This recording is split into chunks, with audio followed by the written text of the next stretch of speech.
चलिए तो अच्छा ऑडिबल नहीं हो, ओके ओके, अब ऑडिबल हो ना? ठीक है, अब ऑडिबल हो? हाँ ओके।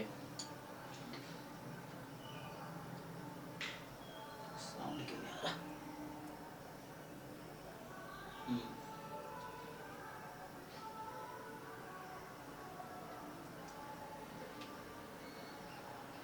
तो आप लोगों ने ट्राई किया पहले? तो कितने लोग ग्रुप में? सबने सॉल्यूशन भेजे हैं? ओके, मैं भी चेक कर लेता हूँ। ऐसे जो लोग नहीं भेज रहे हो, किसका नुकसान होगा इसमें? मान लो तुम अगर नहीं कर रहे हो, मेन भेजने का ये पर्पस है कि लाइक मतलब पता मुझे कैसे चलेगा तुम लोगों ने किया है सॉल्व, ये चीज मेन है कि मुझे पता चले ना सॉल्व किया तुम लोगों ने। सर वीडियो नहीं आ रहा है। वीडियो नहीं आ रहा है? बाकी लोग? दो डिवाइस होंगे, एक से तो मैं एडमिट करने के लिए मेरे पास फोन रहता है, सो दो डिवाइस होंगे। दूसरे डिवाइस को पिन करो, देखो दो डिवाइस होंगे।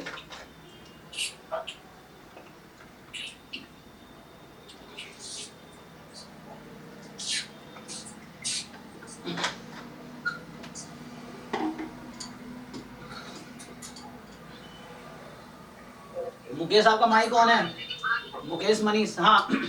चलो डाउट्स बताओ जिन लोगों ने ट्राई किए हैं। एक बार देख लेता हूँ ग्रुप में, ऐसे जो लोग नहीं किए उनको अभी नोटिस भेजता हूँ क्लास के बाद। हाँ, इसमें बताओ कौन कौन से क्वेश्चन डाउट्स हैं? टोटल कितने क्वेश्चन है इसमें?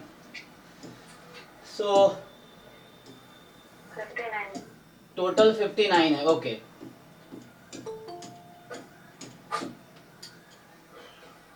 चलो हाँ हाँ, है ना। तो एक तो एक्चुअली पिछले साल में ना गेट बैच, एक बैच पढ़ाया था, गेट का क्रैश कोर्स चलाया था। तो गेट में से इस बार दो बच्चे हैं जिनका पीएचडी में एडमिशन हुआ है, एक आईआईटी गुवाहाटी में और एक आईआईटी रोपर में। अभी उसी का फोन से लेट हो गया, एक्चुअली उसने फ़ोन किया था। तरुण है ना, तरुण के क्लासमेट ही है। हाँ जी तरुण, ऑडिबल हूँ? तरुण अभी क्लास में होगा, सुन नहीं रहा। तो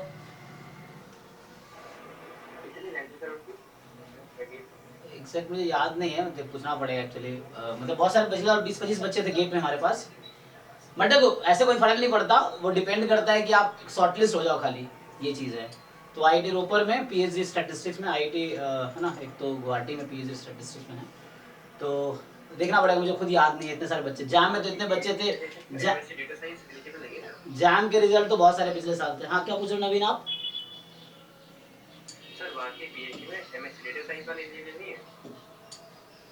किसमें? पीएचडी में? ये सर पीएचडी स्टैटिस्टिक्स में एमएससी डेटा साइंस वाले तो नहीं है? हाँ जीवर ना, एमएससी मैथ वाले भी पीएचडी स्टैट्स में कर सकते हैं, कोई दिक्कत नहीं है।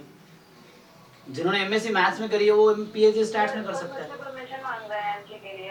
अच्छा एक मिनट, हाँ हाँ, ओके ओके, ठीक है। चलो एडमिट कर दिया है। तो आवाज़ क्यों नहीं आ रहा इसका?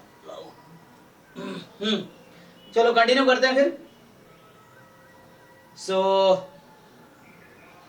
आई थिंक हो गया ना लाउ सब।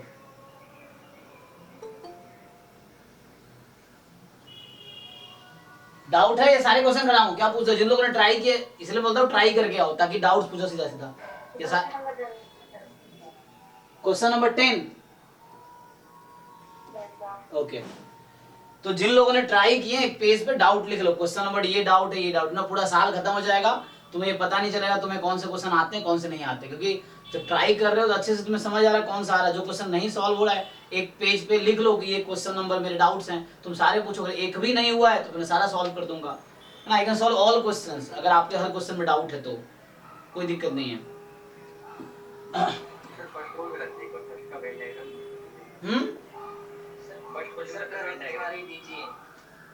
सारे डिस्कस कर दूं क्या? हाँ सर, और जो मुश्किल लगे उसको सॉल्व कर दूंगा। ऐसे एक बता देता हूँ, चलो ऐसे वैसे हर क्वेश्चन का एक आइडिया दे देता हूँ, ऐसे एक बता दूंगा ऐसे होगा। जो क्वेश्चन लगे डिफिकल्ट है, तुमने किया है तो तुम बताना सर लिख के दिखा दो, फिर मैं सॉल्व करके दिखा दूंगा, ठीक है ना। तो वैसे है, तो ऐसे मैं हर क्वेश्चन एक्सप्लेन कर देता हूँ कैसे कैसे होगा, और जो डिफिकल्ट है उसको लिख के दिखा दूंगा ऐसे, सो सॉल्व करके। चलो तो पहला क्वेश्चन क्या कह रहा है कि EFG be 3 events such that the events E and F are mutually exclusive, ठीक है ना, EFG3 vendor such that EF are mutually exclusive, मतलब डिसजॉइंट, ठीक है ना, सो दे आर डिसजॉइंट।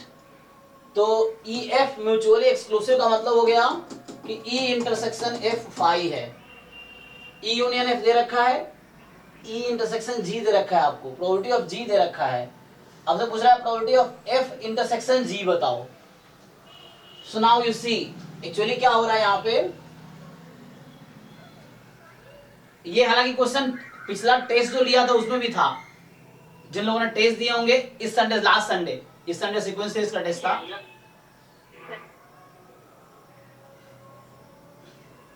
है ना, जो पिछला संडे टेस्ट था उसमें पिछले संडे उस टेस्ट में था ये। चलो फिर भी देख लो। तो ये क्या बोल रहा है, E यूनियन F1 है, E यूनियन F1 है और E इंटरसेक्शन, मतलब इस तरह समझ लो। चलो अगर मैं सैंपल स्पेस का इस तरह से पार्टीशन करूं, ये E है और F है, E इंटरसेक्शन F एम्प्टी है, इसको पार्टीशन बोलते हैं ना। देखो E इंटरसेक्शन F क्या है, एम्प्टी है, वो गिवन है मुझे कि E इंटरसेक्शन F एम्प्टी है एंड E यूनियन F की प्रोबेबिलिटी 1 है। So you can partition the sample space into two events E and F. So E intersection F is empty and probability of E मतलब E union F ऐसा ले लो, sample space है। तो उस case में आपको पूछ रहा है, आपको E intersection G दे रखा है एक्चुअली, तो G कोई नया इवेंट है ना, so G is some new event, तीसरा इवेंट है EF के अलावा। so G की E intersection E जो 1/4 है, मतलब G इवेंट का कॉमन E के साथ 1/4 है और G इवेंट खुद की प्रोबेबिलिटी 7/12 है। तो आपसे पूछ रहा है F इंटरसेक्शन G बताओ। एक्चुअली ये टोटल प्रोबेबिलिटी के कॉन्सेप्ट पे है। जैसे देखो आपको याद हो टोटल प्रोबेबिलिटी का फॉर्मूला कैसे आया था, सपोज ये जो सर्कल बना रहा हूं this is G, so what can you right G, मुझे बताओ G को तुम कैसे लिख सकते हो। Probability of E intersection G union F intersection G. Yes, E intersection G union F intersection G. You can write G like this. So this portion is E intersection G and this portion is F intersection G. ठीक है, तो अब ये दोनों disjoint भी है, these two portion are disjoint and union is G. So when you operate probability you can simply write probability E intersection G plus probability F intersection G, या simply जो डेफिनेशन है प्रोबेबिलिटी का third part जो है उसका probability में एक्सोमेटिक definition में कि if A and B are disjoint then probability of A union B is equal to PA plus PB। तो उस लॉजिक से probability of G is probability of E intersection G plus probability of F intersection G। अब आप देखो आपको probability of G पता है, yes ये लास्ट बोल रहा हूँ, लास्ट संडे से लास्ट संडे टेस्ट में जो सेकंड लास्ट संडे था उस टेस्ट में क्वेश्चन आया था। सो G की प्रोबेबिलिटी पता है, E इंटरसेक्शन G पता है, सो ये पता आपको, ये पता, क्या आप फाइंड कर लोगे, ये हो जाएगा। हाँ जी नवीन आपका डाउट है ना, ये सर हो जाएगा। ओके चलिए आगे। तो मैंने इसको दूसरे तरीके से किया था, कैसे, FG को एग्जॉस्टिव मान लिया था और एग्जॉस्टिव इवेंट हो जाएगा और ये सर म्यूचुअली एक्सक्लूसिव है तो उसके साथ G के साथ पेयर वाइज मतलब डिसजॉइंट हो जाएगा तो इसका 0 कैसे हो जाएगा। ओके अरे एक मिनट सॉरी, अरे महेश मैंने आपको नोट बोला वैसे माइक अनम्यूट है। हाँ बोलो महेश, कुछ कह रहे थे आप। अगर मैंने उसको बोल रहा था कि एग्जॉस्टिव मान लिया था पूरे को और वहां से फिर करके सॉल्व किया था, सही था, सही हो गया। तो आंसर आ गया ना, उससे कंफ्यूजन हो रहा है, उससे ज्यादा कंफ्यूजन हो जाएगा। अच्छा नहीं हो रहा है, देखो सबकी अपनी अंडरस्टैंडिंग है, एक क्वेश्चन कई तरीके से सॉल्व हो सकता है, डिपेंड करता है आपको क्या सही लगता है, जो आपको समझ आ रहा है वो सबसे अच्छा मेथड है, ये चीज है। क्योंकि मुझे ये समझ आ रहा है एग्जाम में आपको ये दिमाग में आता है तभी ये मेथड अच्छा होगा कि एग्जाम में इस तरह क्वेश्चन आए और आपको क्लिक किया कि ओके इस तरह सॉल्व करना है तो ऐसे समझ आएगा। सर ये बाइनोमियल डिस्ट्रीब्यूशन पढ़ाएंगे? हाँ वो आगे आएगा बाइनोमियल, अभी ये बैच 1-2 है ना, बैच 1 में भी स्टार्ट होगा वो टॉपिक, आप लोगों को भी आएगा। एक टॉपिक है स्टैंडर्ड यूनिवेरिएट डिस्ट्रीब्यूशन, अभी तो हमने बस एक पहला सेक्शन किया है बैच 2 में कि बेसिक प्रोबेबिलिटी, अगला सेक्शन आएगा यूनिवेरिएट डिस्ट्रीब्यूशन, उसका अगला सेक्शन है स्टैंडर्ड यूनिवेरिएट डिस्ट्रीब्यूशन। तो उस स्टैंडर्ड यूनिवेरिएट डिस्ट्रीब्यूशन में जितने भी डिस्ट्रीब्यूशन है वो पढ़ाएंगे, binomial, Poisson, geometric, negative binomial, ठीक है ना, एक्सपोनेंशियल, गामा, बीटा, ये जितने स्टैंडर्ड डिस्ट्रीब्यूशन सब पढ़ेंगे, उसके बारे में डिटेल में पढ़ेंगे। ये आपको याद रखना पड़ेगा कि इन सब का पीएमएफ क्या है, पीडीएफ क्या है, इन सब की प्रॉपर्टी क्या है, मीन क्या, वेरिएंस क्या, एमजीएफ क्या है, तो ये सब आपको याद रखना पड़ेगा। तो वो अभी डिटेल में डिस्कस करेंगे, वो आगे आएगा एक्चुअली। तो एक्चुअली देखो, अब अगर वैसा है तो जो बाइनोमियल है क्लास 11 12 में भी था, तो मैं उस बेसिस पे क्वेश्चंस कर देता हूँ इसमें कि क्लास 12 का अगर आप एनसीईआरटी बुक देखो या आप जिस भी बोर्ड से रहे हो, उसमें बाइनोमियल डिस्ट्रीब्यूशन जरूर रहा होगा क्लास 12 में, वहाँ बेसिक तो उस कॉन्सेप्ट को थोड़ा यूज कर लो। इसलिए मैं कहता हूँ हर क्लास में बोलता हूँ कि एक बार क्लास 12 वाले जो प्रोबेबिलिटी वो रिवाइज कर दो। क्या करना है, गूगल पे सर्च करो क्लास 12 प्रोबेबिलिटी पीडीएफ आ गया, एक बार पढ़ लो उसको, हो गया। जस्ट रीड मार्को, क्या पहली बार पढ़ रहे हो तुम, क्लास 11 12 सब पास करके आए हैं, जैसे बार गो थ्रू कर दो ना, you just read line by line, examples देख लो, एक्सरसाइजेस देख लो, डेफिनेशन और थ्योरम्स देख लो। कुछ समझ ना आए, चाहे डेफिनेशन हो या थ्योरम्स हो या एग्जांपल हो या एक्सरसाइज हो, तो डिस्कस करो। कि क्लास 12 वाली चीजें आपको ऑलरेडी आती है, उसमें भी दिक्कत हो तो हमने पढ़ा रखा है मेरे चैनल पे, अब जाओ मेरे यूट्यूब चैनल पे, क्लास 12 वालों को प्रोबेबिलिटी मैंने पढ़ा रखा है, वहाँ आपको मिल जाएगा। लेकिन पढ़ने की जरूरत थोड़ी है आपको, पढ़ना फर्स्ट टाइमर को पढ़ना पड़ता है तो शुरू से। जो लोग पढ़ चुके उनको बस रिवाइज करने की जरूरत है रिपीटेडली, ताकि आप भूलो ना और गलती ना करो। जी तो वो जो एनसीआर वाला आता है, वो कैसे होता है? एनसीआर इनटू p के पावर r और q के पावर n माइनस r। अच्छा, फॉर्मूला कैसे आता है? आपको बाइनोमियल थ्योरम का बाइनोमियल थ्योरम याद है? Yes sir. वो बाइनोमियल थ्योरम से आता है। अब आप बाइनोमियल थ्योरम में देखो कैसे आता है वो। अब बाइनोमियल थ्योरम के बेसिक पे चले जाओ, तो वो बाइनोमियल थ्योरम से ही आया है। बाइनोमियल थ्योरम के r+1th टर्म क्या होता है बाइनोमियल थ्योरम में? सो वही वाला होता है। हाँ, बस ए बी जो आप लिखते हो, जो a प्लस बी की पावर n को आप ओपन करते हो, तो वो यहाँ पे q प्लस p की पावर n कर लो, या p प्लस q की पावर n कर लो। p प्लस q 1 है, तो पीएमएफ की डेफिनेशन होती है कि समेशन 1 आना चाहिए, तो वही q प्लस p का एक्सपेंशन है। वो जो बाइनोमियल डिस्ट्रीब्यूशन है वो क्या है? जो बाइनोमियल डिस्ट्रीब्यूशन है वो q प्लस p की पावर n, जो बाइनोमियल थ्योरम से हर टर्म डिफरेंट पॉइंट पे मास दे रहा है एक्चुअली। तो वो हम डिस्कस करेंगे जब बाइनोमियल डिस्ट्रीब्यूशन डिटेल में पढ़ेंगे आगे। अभी आप जो 11 12 में जितना पढ़े उतना तो आना चाहिए ना। अरे मैथमेटिक्स या स्टैटिस्टिक्स क्या है, अगर आप अभी आप एमएससी लेवल पे जा रहे हो तो आपको उससे पहले जो भी चीज आपने पढ़ी आपको क्लियर होनी चाहिए ना, तभी यूज कर पाओगे ना, वरना कब तक आप उसी लेवल पे फंसे रहोगे। तो जैसे जैसे आप ऊपर बढ़ रहे हो आपको पीछे वाली चीजें क्लियर होनी चाहिए, नहीं है तो उसको रिवाइज करो। ये चीजें हैं, फिर भी डाउट पूछोगे, फिर भी नहीं क्लियर होनी चाहिए ना, तभी आप आगे बढ़ पाओगे ना लाइफ में। चलिए सेकंड क्वेश्चन में किसी को डाउट है? देखिए क्या कह रहा है ये सर। उसका एक और मेथड कैसे था करने का देखा? वो मनीष बताएगा। वो एग्जॉस्टिव मान के कुछ कर रहा था, क्या कर रहा था वो? सर EFG को एग्जॉस्टिव मान ले रहे थे। अच्छा, EFG को, ओके, एग्जॉस्टिव तो है लेकिन एक्सक्लूसिव नहीं है। हाँ, फिर अब EF म्यूचुअली एक्सक्लूसिव है, पेयर वाइज है, तो EFG पेयर वाइज हो जाएगा, FG फिर EG भी पेयर वाइज हो जाएगा।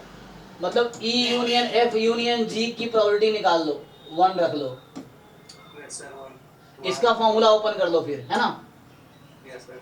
सो probability of E union F union G वो भी एक्चुअली 1 ही होगा, क्योंकि 1 से ज्यादा प्रोबेबिलिटी तो हो नहीं सकती ना। तो E यूनियन F अगर 1 है तो उससे उसको ओपन कर दो पूरा आप, प्रोबेबिलिटी ऑफ E, अब E union F union G की पूरा फॉर्मूला ओपन करो एंड उससे फिर आ जाएगा।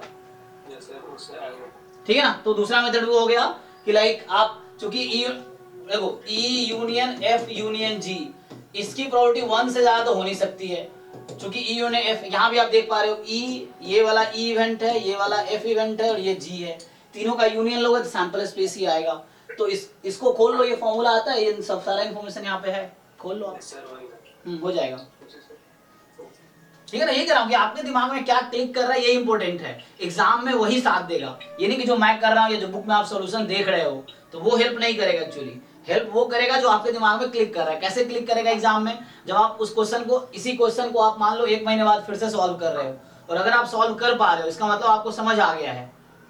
रट्टा नहीं मारना है, अंडरस्टैंडिंग क्लियर करनी है कि इस क्वेश्चन में क्या कॉन्सेप्ट है।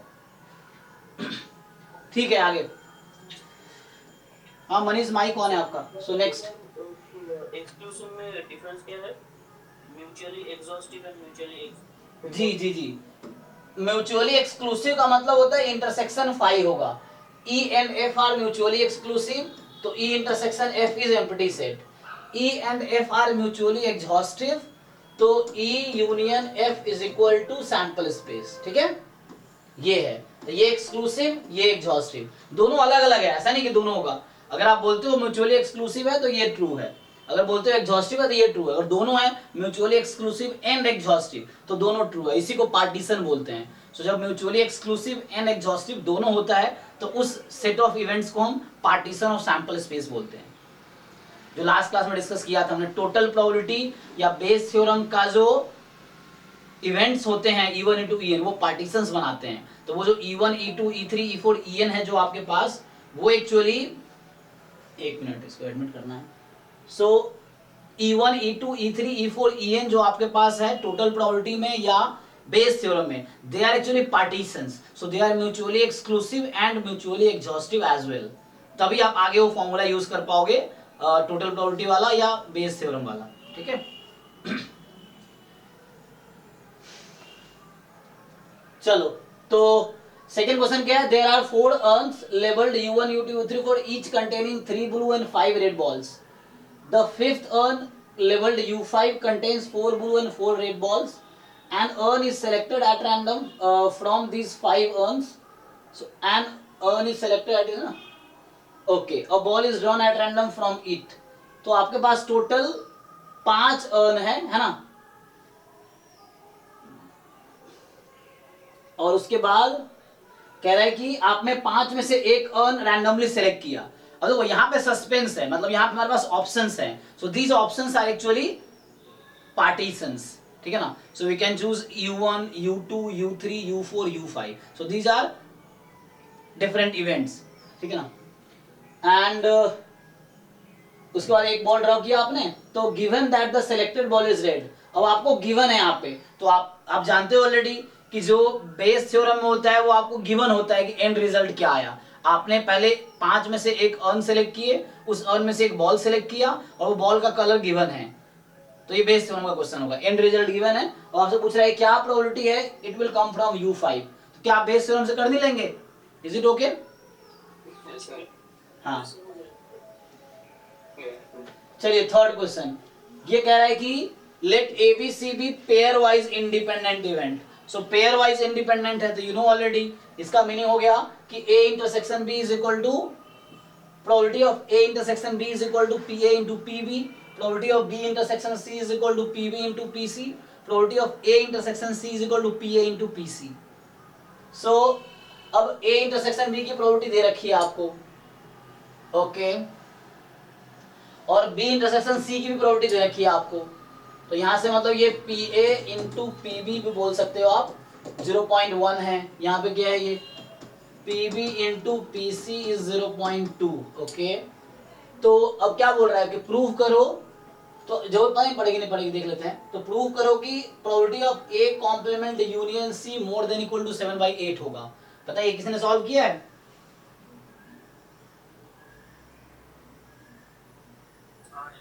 क्या होगा, कैसे किया? हो जाएगा ना? Yes sir. तो जस्ट ओपन कर दो फॉर्मूला से, probability of C minus A है एक्चुअली, कर समझ लो इसको। सो ये C माइनस A का मतलब हो गया प्रोबेबिलिटी ऑफ, है ना, उससे ओ सॉरी आज वो इंटरसेक्शन नहीं है, सॉरी सॉरी, हाँ वो मैं गलत कर, पहले आप A यूनियन B का फॉर्मूला लगा लो, इंटरसेक्शन आएगा फिर माइनस आएगा ना। हाँ, इट इज नॉट एक्चुअली, मैं कहाँ कंफ्यूज रहा था। देखो अगर ऐसा होगा तो this is C minus A actually, है ना, तो ये यूनियन है एक्चुअली। हाँ वो मैं मिस्टेक कर रहा, यहाँ पे यूनियन है, यहाँ इंटरसेक्शन होगा A complement intersection C is C minus A। तो यहाँ पहले आप यूनियन का फॉर्मूला लगा लो, फिर उससे आ जाएगा इनइक्वालिटी आपकी। ग्रेटर देन कैसे करेंगे? हाँ तो उसमें कुछ प्रोबेबिलिटी के टर्म्स में आ जाएगी। उसको सर 2x² - x + 1 आ गया ना, तो उसका लोअर डेरिवेटिव में निकालिए तो ओके। ओके, अब सॉल्व करके देखना पड़ेगा इनइक्वालिटी कैसे आएगी, है ना, वहां से कह रहे हैं कि शो करो कि ये है, देख लो अगर नहीं समझ आ रहा करके दिखा देता हूँ। So probability of A complement union C, यही है ना, तो इसको ओपन करोगे तो क्या होगा, probability of A complement probability of C plus probability of A complement intersection C. बताओ जिन लोगों ने सॉल्व किया कैसे किया।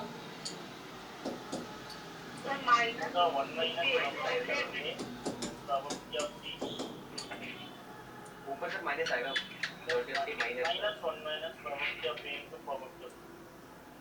एक मिनट यहाँ पे सर इंटरसेक्शन माइनस होगा। अरे यहाँ मैं गलती से प्लस लिख दिया, अरे यार क्या गलती कर रहा हूँ मैं। हाँ वो सॉरी हाँ ओके। अब एक तो ना छोटे सिली मिस्टेक्स हो रहे हैं ऐसे ही। अब इसको क्या लिखोगे,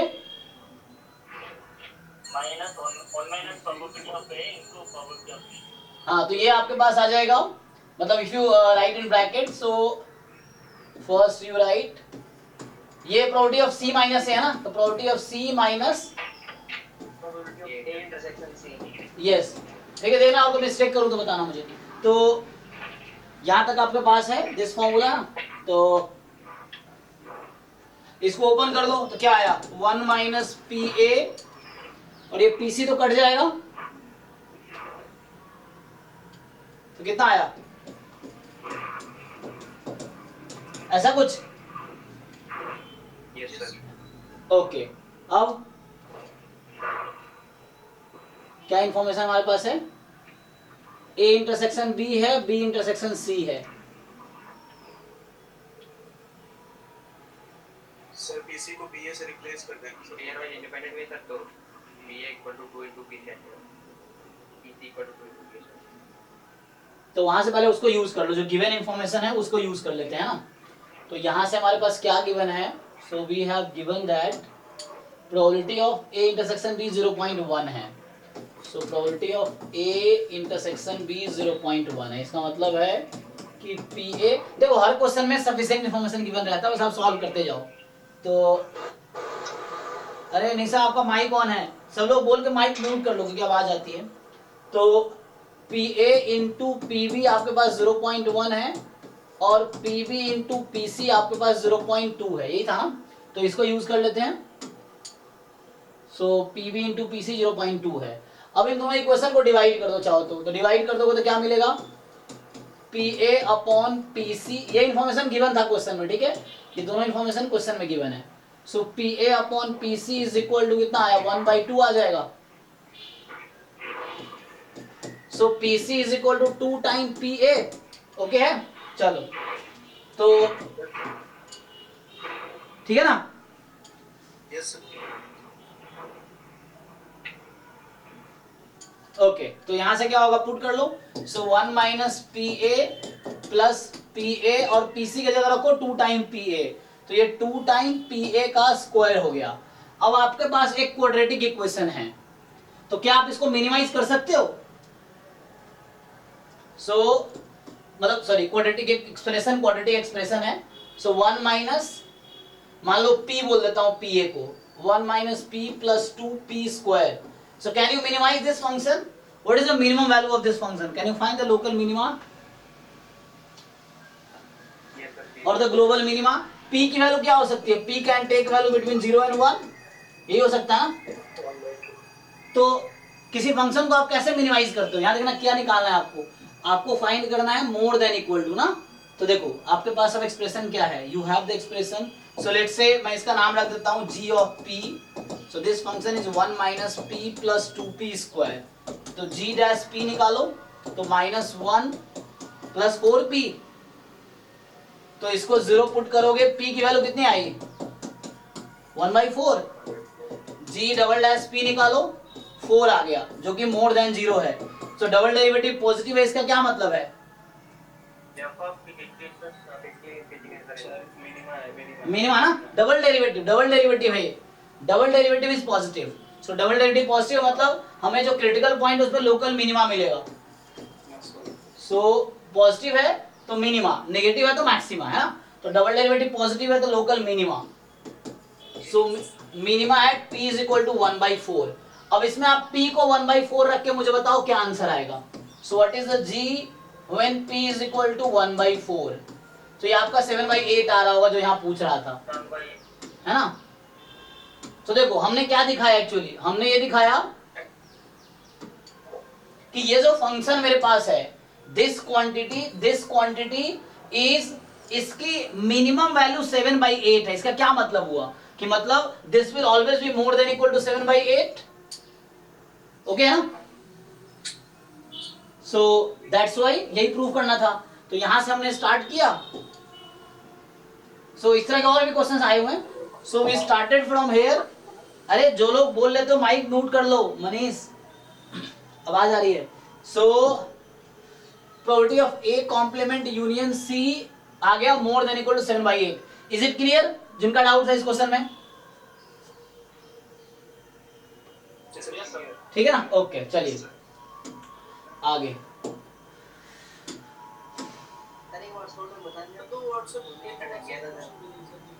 क्या शॉर्ट में? अरे रुक जाओ, पहले ये डिस्कस कर लें, उसके बाद व्हाट्सएप वाले करेंगे। पहले इसको खत्म कर लेते हैं। इसको बता दो वापस एक बार, क्या है? अरे भाई सोए रहते हो। देखो इसकी प्रोबेबिलिटी निकालो, ए यूनियन बी की प्रोबेबिलिटी पता है?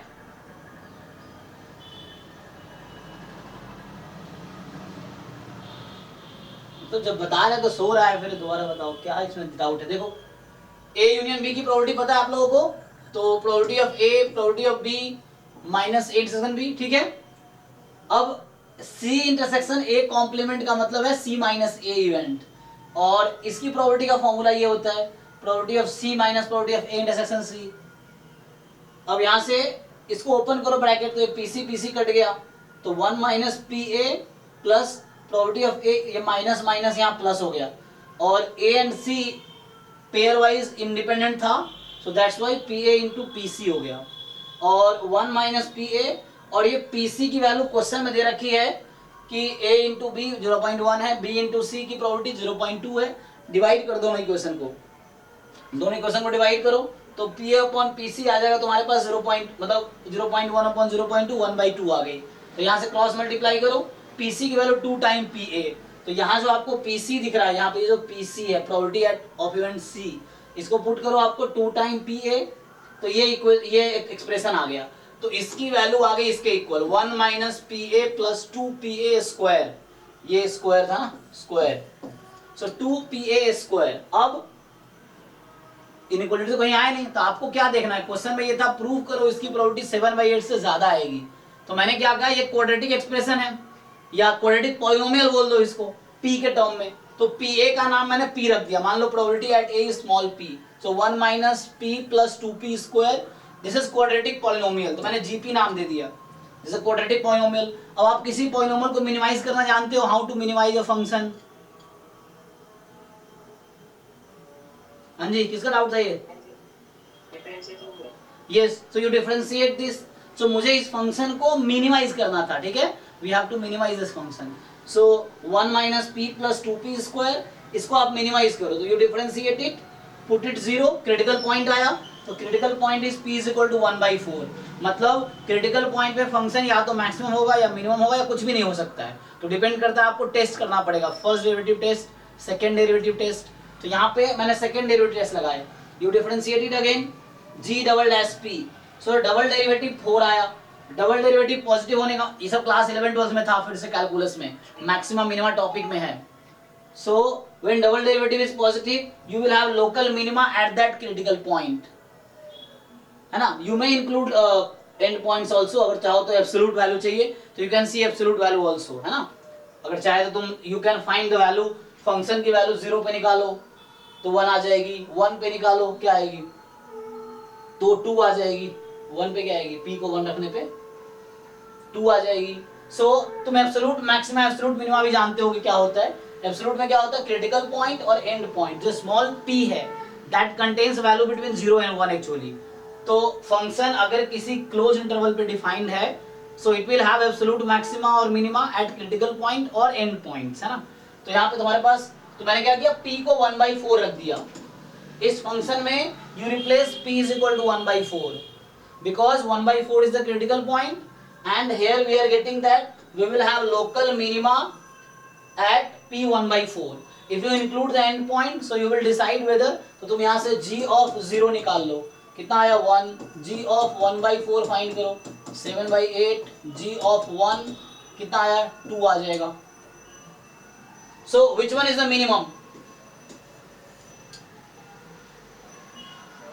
7/8। सो मतलब ये है कि this function, so when your p belongs to 0 to 1 for all such values, this function will have minimum value 7/8, global minima इसका 7/8 हो गया। So this function will always be more than equal to 7/8. Is it fine? Okay sir, thanks. हाँ, ये आपको formula लगाना था, फिर यहाँ मैक्सिमम मिनिमा आ गया। मैक्सिमम ना क्यों आया? क्योंकि मुझे देखना था कि वो फंक्शन किससे ज्यादा है, तो मुझे पॉइंट ऑफ मिनिमा निकालना पड़ेगा एंड देन उस पॉइंट पे जो वैल्यू मिलेगी that is the minimum value. So minimum value of this function is 7/8 actually. 7/8 is the minimum value, that's why this will always be more than equal to 7/8.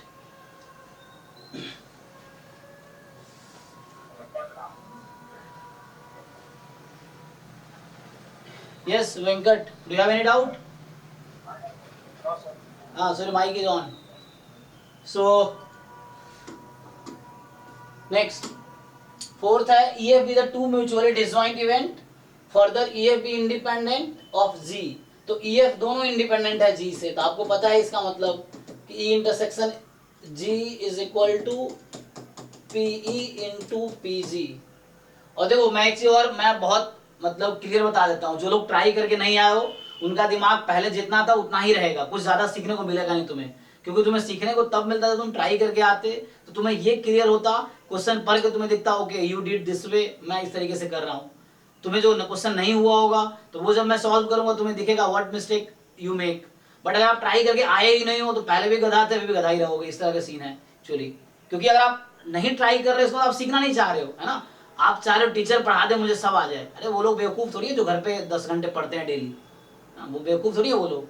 वो क्यों खुद से मैं, क्योंकि आपको उतना ही आता है जितना आप खुद ट्राई करते हो। हम लोग बस हेल्प कर रहे हैं चीजों को समझने में, लेकिन सिर्फ हम ही काफी थोड़ी हैं तुम खुद से, वरना तुम एंट्रेंस में तैयारी करो ना, आप लोग एंट्रेंस की प्रिपरेशन कर रहे हो, तो आप नहीं पढ़ोगे तो कोई और पढ़ रहा है। अगर जैम एग्जाम 3000 बच्चा दे रहा है, गेट का एग्जाम 1500 बच्चा दे रहा है, तो जैम में सीटें 200 अराउंड है, गेट में सीटें 100 के अराउंड है, मतलब क्वालिफाई जो बच्चे करते हैं या जिनका एडमिशन जैम के थ्रू होता है गेट में है, तो उतने ही क्वालिफाई जो मेहनत करेंगे उनका ही होगा। अगर आप कम मेहनत करोगे तो आपका नहीं होगा ना, वो अलग बात है, बाद में आप मुझे ब्लेम करो या खुद को ब्लेम करो, या आपको डिसाइड करना है। लेकिन आप मेहनत नहीं कर रहे हो तो आपका नहीं होगा, सिंपल सा लॉजिक है। अगर मैंने होमवर्क दिया है, आपको बोला ट्राई करके आओ और आप ऐसे ही मुंह उठा के आ गए, तो इसमें आपकी गलती, तो आपका सिलेक्शन नहीं होगा। ये चीज है, जो बच्चे ट्राई कर रहे हैं वो बेवकूफ थोड़ी है, ट्राई करके आ रहे हैं। तो इसलिए जो लोग ट्राई करके नहीं आए उनके लिए मैं कह रहा हूँ कि जब भी फ्यूचर में होमवर्क मिले तो आप ट्राई करके आओ, तो उससे ज्यादा सीखने को मिलेगा। आप जो जिस पर्पस से ज्वाइन किए तो पर्पस फुलफिल होगा। जैसे आप यहाँ ज्वाइन किए थे, जब आप निकलोगे तो एक बेटर इंसान बन के निकलोगे, एक अच्छे नॉलेज के साथ निकलोगे। नहीं तो जैसे आए थे वैसे ही जाओगे, वो चीजें हैं, कुछ सीख नहीं पाओगे आप। सो EF be two mutually disjoint events and EF be independent of G। तो मतलब यही है कि E इंटरसेक्शन G ये है आपके पास, और F इंटरसेक्शन G आपके पास PF इंटू PG है, ठीक है। तो P दे रखा है P प्लस PF, Q है PG। सो ये हो नहीं जाएगा, इसका फॉर्मूला ओपन कर दो, सब कुछ तो गिवन ही है, हो जाएगा जी। P और F म्यूचुअली डिसजॉइंट है तो E G भी म्यूचुअली डिसजॉइंट हो जाएंगे। नहीं नहीं नहीं नहीं नहीं, उसने ये कहा कि E एंड F इंडिपेंडेंट है G से, E F इंडिपेंडेंट नहीं है। अच्छा एक मिनट, यहाँ पे तुम बात कर रहे हो ना, एक मिनट। तो यहाँ पे ये है प्रोबेबिलिटी, यहाँ पे E इंटरसेक्शन F की प्रोबेबिलिटी 0 हो जाएगी एक्चुअली, ये इंफॉर्मेशन है।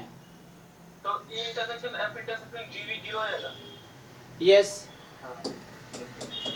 क्योंकि आपके पास E इंटरसेक्शन F phi है due to this line, so this when you do, so probability this is phi actually, so phi intersection G, so that is phi and probability is 0, right? So you know the formula of this thing, probability of E union F union G, you will expand it and everything is given in the question. So E intersection F is 0, E intersection F intersection G is also 0, yes, you are right, ठीक है। So all informations are here. So you will get one of the options. कौन सा option आ रहा बताओ जिन लोगों का answer आया? डी. चलिए आगे. हाँ. नेक्स्ट क्वेश्चन है कि an archer makes 10 independent attempt at a target and his probability of hitting the target at each attempt is 5/6. So मतलब सक्सेस की प्रोबेबिलिटी 5/6 है ना? तो hitting the target at each attempt is 5/6. The conditional probability that his last 2 attempts are successful, given that he has total 7 successful attempts. Again, last to last Sunday जो test हुआ था ये भी question उसमें पूछा गया था, है ना? जहाँ तक मुझे याद आ रहा है. हाँ, तो उसमें हमने इसको डिस्कस किया था कि P तुम्हारा 5/6 है और टोटल 10 अटेम्प्ट्स है, तो N आपके पास 10 है, ठीक है, इस तरीके से हो गया. और his last 2 attempts are successful, तो x ले लो नंबर ऑफ सक्सेसफुल अटेम्प्ट्स इस तरीके से. सो उस केस में वो बाइनोमियल फॉलो करेगा, है ना? अगर मैं x लेता हूँ कि number of successful attempts, number of success, then x will have distribution binomial 10, 5/6. तो ये हमने क्लास में डिस्कस किया था. आप पुराने वीडियोस देखोगे उसमें मिल जाएगा आपको, जब टेस्ट डिस्कशन कर रहे थे हम लोग. डाउट अभी सॉल्व करूं या हो गया? ठीक है. हाँ चलो ठीक है, समझो. तो इसने कहा कि एन आर्चर, ये वर्ड से ज्यादा मतलब नहीं होता हमें, कि कोई 10 ट्रायल्स है हमारे पास, we have 10 trials and the probability of success in each trial is 5/6. Okay, तो सक्सेस की प्रोबेबिलिटी 5/6 है. n is number of trials, probability of success in each trial is 5/6, the probability of failure in each trial is 1/6. अब now the conditional probability that his last 2 attempts are successful. तो देखो मैं एक event E ले लेता हूं, मान लो last 2 attempt are successful. If event, let's consider given वाला, given that he has total of 7 successful attempt. So he has total 7 successful attempts. Fine. So आपसे पूछा गया है the probability of event E given F. So they asked you the probability of event E given F, the conditional probability. So the formula is probability E intersection F upon F. इस तरीके से. Now चलो let's first find the probability of F. So what is the probability of F? So simply F is what? He has total 7 successful attempts. So how many trial he had? Total 10 trials are there and he had 7 successful attempts. So 10 trial में 7 times success आने की probability क्या है?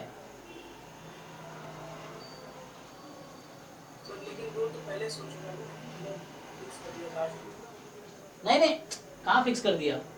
मैं F की probability निकाल रहा हूँ अभी. I'm just finding the probability of F only. देखो ध्यान से. So I'm finding probability of just success. Probability of F. हाँ, probability of F निकाल रहा हूँ मैं. तो F is actually he has total 7 successful attempt. So actually the probability number of success is 7. So he has total 10 trials. So what is the probability of getting 7 successes? So 10 C7 P की power 7 Q की power 3. तो ये F की probability आ गई. Now you need to find E intersection F. You need to find probability of E intersection F actually. So what is meaning of E intersection F? देखो यहाँ पे. So E here last 2 attempts are successful and F is he has total successful attempts. You have to take intersection. मतलब both statement must be true at the same time. Okay. So last 2 attempts are successful and he has total 7 successful attempts. Means out of 10 trials he has total 7 successes, as well last 2 are success. It is fixed because you have to take intersection. So now you think. So out of total 10 trials, okay, so total 7 success are there and last two are success. Last two trial or last two attempts are success. Okay, so see, अब तुम खुद decide करो. You have 10 trials. Total successes are 7 and last two are fixed. So last two you cannot change na, because it is said that last two are success only. So 9th trial is success, 10th trial is success. Is it fine? You cannot change it, right? So there is no 9th and 10th trial. So what can you say about first 8 trials? 2 trials are fixed. Yes. So out of the first 8 trials, you have now 5 successes, because total we had 7 successes. So now out of that 8 trials, we have 5 successes. Or 5 success can occur in any combinations. So that's why you have 8C5 P raised to power 5 Q raised to power 3. So in the first 8 trial you have 5 success. In the last 2 trial you have both success. So this is the probability of E intersection F. So now you have probability E intersection F and probability of F. Now you divide. So you can do easily now. So question was, what is the E given F? So simply E intersection F upon probability of F. Now you just divide it, you will get the answer. Okay? हाँ, इसको ठीक से लिखोगे तो 8C5 हो गया, अब P की पावर 7 Q की पावर 3 हो गया. जब डिवाइड करोगे तो ये तो कट जाएगा, तो 8C5 upon 10C7 आ जाएगा. So you will have 8C5 10C7. Okay, 2/9. ठीक है. अच्छा सॉरी, अच्छा ये B आएगा मतलब. ओके, देख लेना कैलकुलेशन. ठीक है, तो 7/15.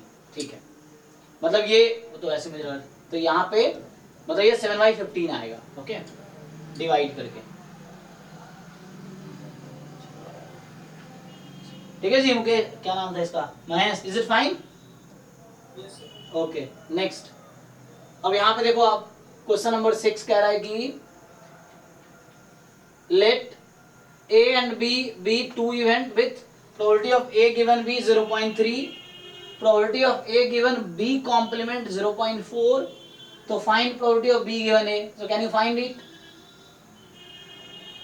किसी को डाउट है इस क्वेश्चन में कि आगे बढ़ूं? ये किया आप लोगों ने, है ना? सिंपली आपको B given A का ना फॉर्मूला लगाओ, B intersection A upon probability of A. तो यहाँ से आ जाएगा, इन्फॉर्मेशन यहाँ पे है, तो इससे इन्फॉर्मेशन निकालो आप. पहले तो थोड़ा इसको सिंप्लीफाई कर दो तो आपको इजीली दिख जाएगा. सिंप्लीफाई कर लो इसको.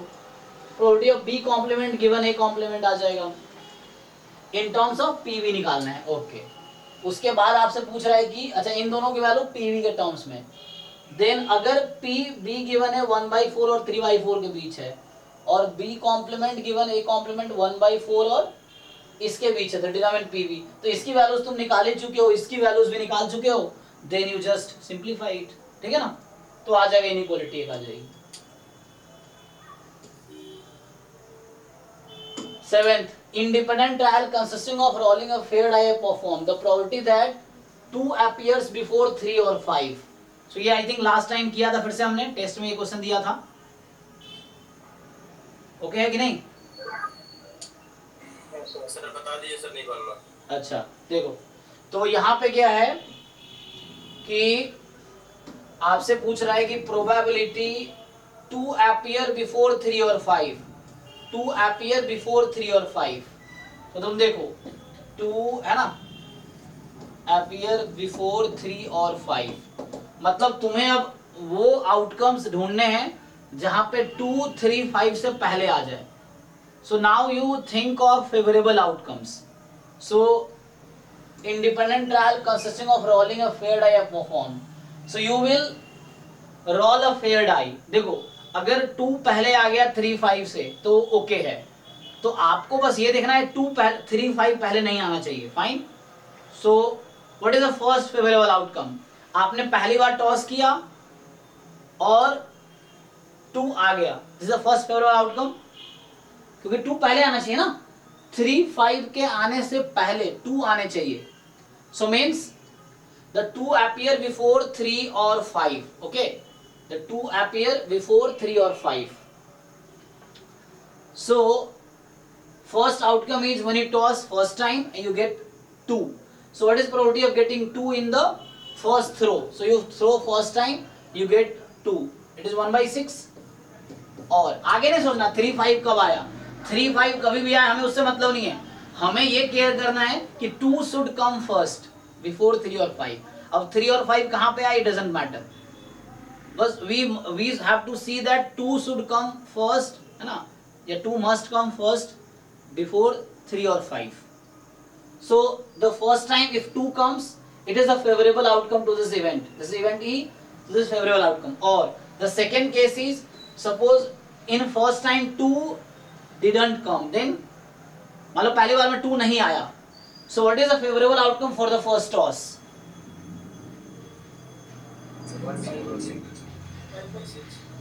5/6 क्यों? अरे भाई तुम लोग कैसे आंख बंद कर बोल रहे हो? अगर तुम 5/6 बोल रहे हो, तुम बोल रहे हो कि 3 भी आ सकता है 5 भी आ सकता है, तो इसके फेवरेबल कैसे होगा? अगर ऐसा हुआ पहली बार टॉस किया और 3 आ गया तो फेवर में है ही नहीं, तो वो हमें कंसीडर नहीं करना. We have to consider favourable outcomes. So अगर 2 नहीं आया फर्स्ट टाइम में तो क्या क्या फेवरेबल है? हाँ, सो इट मे बी 2 नहीं आ सकता, 3 नहीं आ सकता, 1 4 6 चलेगा. 1 4 6 are only favourable outcome to the first toss when 2 is not the first, है ना. या तो फर्स्ट टाइम में ही 2 आ जाए, या अगर फर्स्ट टाइम में 2 नहीं आया तो फर्स्ट टाइम में क्या आ सकता है? 1 आएगा फाइन, 4 आया इट्स फाइन, 6 आया it's fine, because we want 2 before 3 और 5.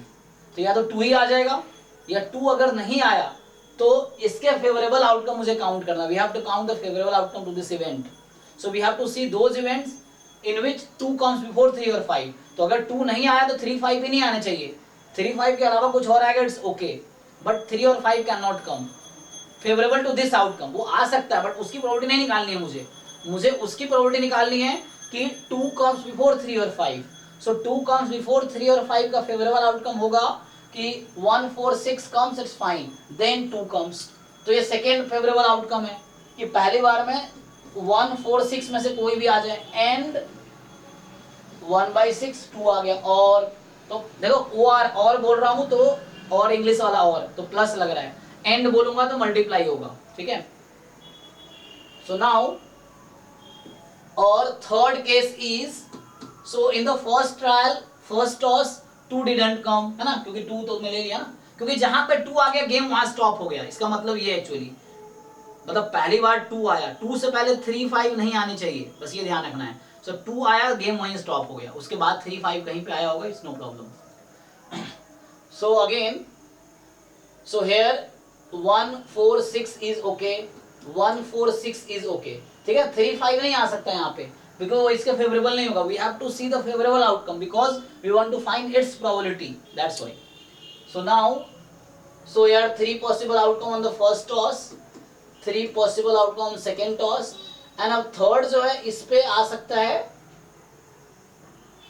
2, है ना. तो ये 1/6 ऐसे ही चलता रहेगा, कभी खत्म नहीं होगा, ये ऐसे ही चलता रहेगा. तो मुझे क्या करना था, we have to find the probability of this event. So we have to see the favourable outcome to this event and उसकी प्रोबेबिलिटी निकालनी है. तो ये अब सॉल्व कर लो, हो जाएगा आगे ज्योमेट्रिक सम है. यस सर, हो है जाएगा. ना, a/1 - r से आ जाएगा. अब ये बोल रहा है कि तुम्हारे पास पिछले वाले क्वेश्चन के एक डायरेक्ट फॉर्मूला, मतलब इसको फॉर्मूला में कन्वर्ट करके लिख सकते हैं ना. हाँ हाँ हाँ, यस यस यस, हाँ वो भी कर सकते हो आप. यस, अगर आप ऐसे डायरेक्टली फॉर्मूला भी है इसका, चलेगा. यस,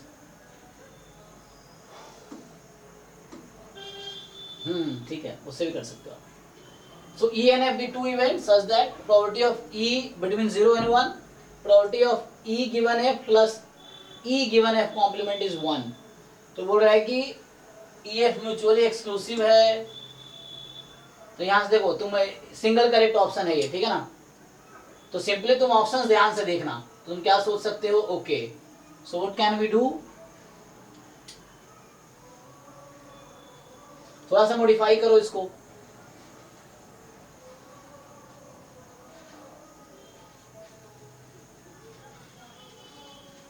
इसको तुम खोलोगे तो क्या हो जाएगा, 1 माइनस पी गिवन दिस, तो 1 कट जाएगा, तो ये तो नहीं आएगा।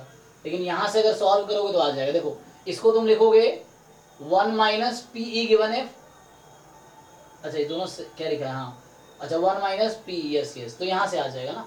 से 1 minus P E given F plus में 1 minus P E given F complement is equal to 1। तो इसको सिंप्लीफाई कर लो ठीक से, तो इसको सिंप्लीफाई करोगे तो यही आ जाएगा। तो ये जो ऑप्शंस दे रखा है, this will imply this and this will imply this, check करो। इसको एक लाइन और सिंप्लीफाई करो। So probability of E given F plus probability of E given F complement, ये 1 आ जाएगा, है ना, 1 आ जाएगा। तो ये बी ऑप्शन करेक्ट हो जाएगा यहाँ पे।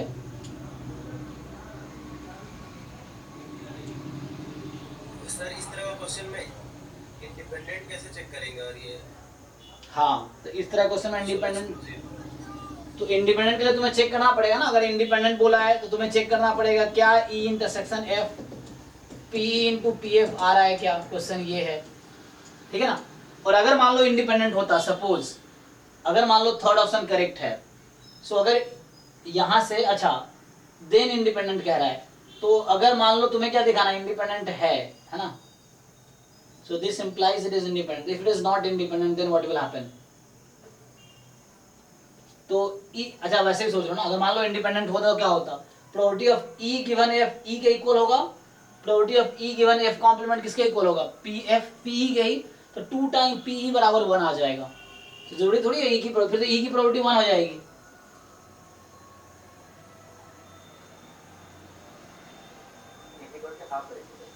हाँ मतलब सॉरी, एक मिनट ऐसे क्या आ जाएगी, हाँ सॉरी हाफ आ जाएगी, लेकिन फिक्स थोड़ी है, हाफ ही है यहाँ पे, हाँ फिक्स थोड़ी किया इसने। So it is not fix, it can be anything. दूसरे का चेक करना हो तो ये मान के कर ले कि पी इंटरसेक्शन है 0 होगा और फिर इस क्वेश्चन को सॉल्व करके चेक कर सकते हैं।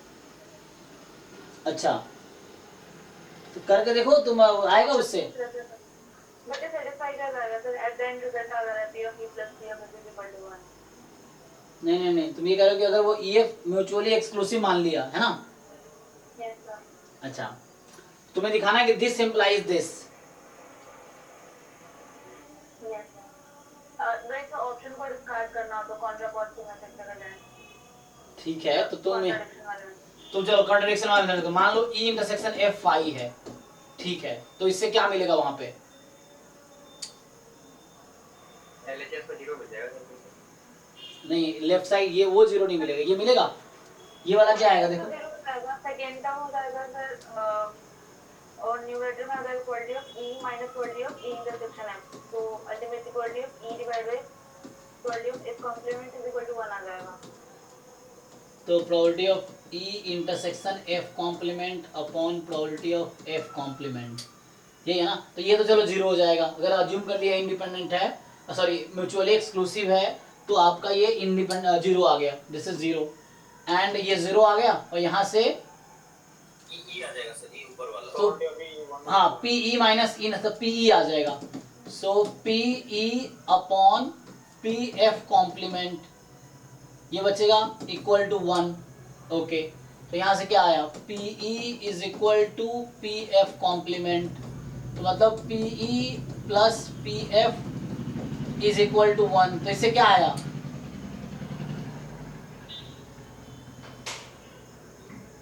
ओके तो E और F की प्रोबेबिलिटी का सम 1 है। अच्छा तो मतलब probability of E union F 1 इस टाइप का, क्योंकि हमने वो ऑलरेडी मान रखा है कि इंटरसेक्शन F फाई है, हमने अज्यूम किया है, तो E यूनियन F 1 आया। लेकिन ऐसा यहाँ पे कहाँ दिया हुआ E यूनियन F 1 है, क्योंकि जरूरी नहीं E यूनियन F हमेशा 1 होगा, E यूनियन F की प्रोबेबिलिटी 1 से ज्यादा भी हो। अच्छा यहाँ पे एक्चुअली वो है, बट डिसजॉइंट है और यूनियन F 1 है, तो क्या इसका क्या कंक्लूजन आया, क्या वो ट्रू है, तो हमने अज्यूम किया एक्सक्लूसिव है, तो हमारा आगे E यूनियन F 1 है। इस ऑप्शन को ऐसे डिस्कार्ड कर देंगे क्योंकि इसमें E पे कंडीशन दिया है, E 0 नहीं होगा, F पे कंडीशन नहीं दिया है, F 0 हो सकता है, F की क्वालिटी 0 हो जाएगी। हाँ ओके हाँ, मतलब कोई जरूरी नहीं है कि यूनियन एफ 1 ही होगा, 1 से कम भी हो सकता है ऐसे तो, लेकिन डिसजॉइंट है तो अच्छा, डिसजॉइंट है तो यूनियन एफ।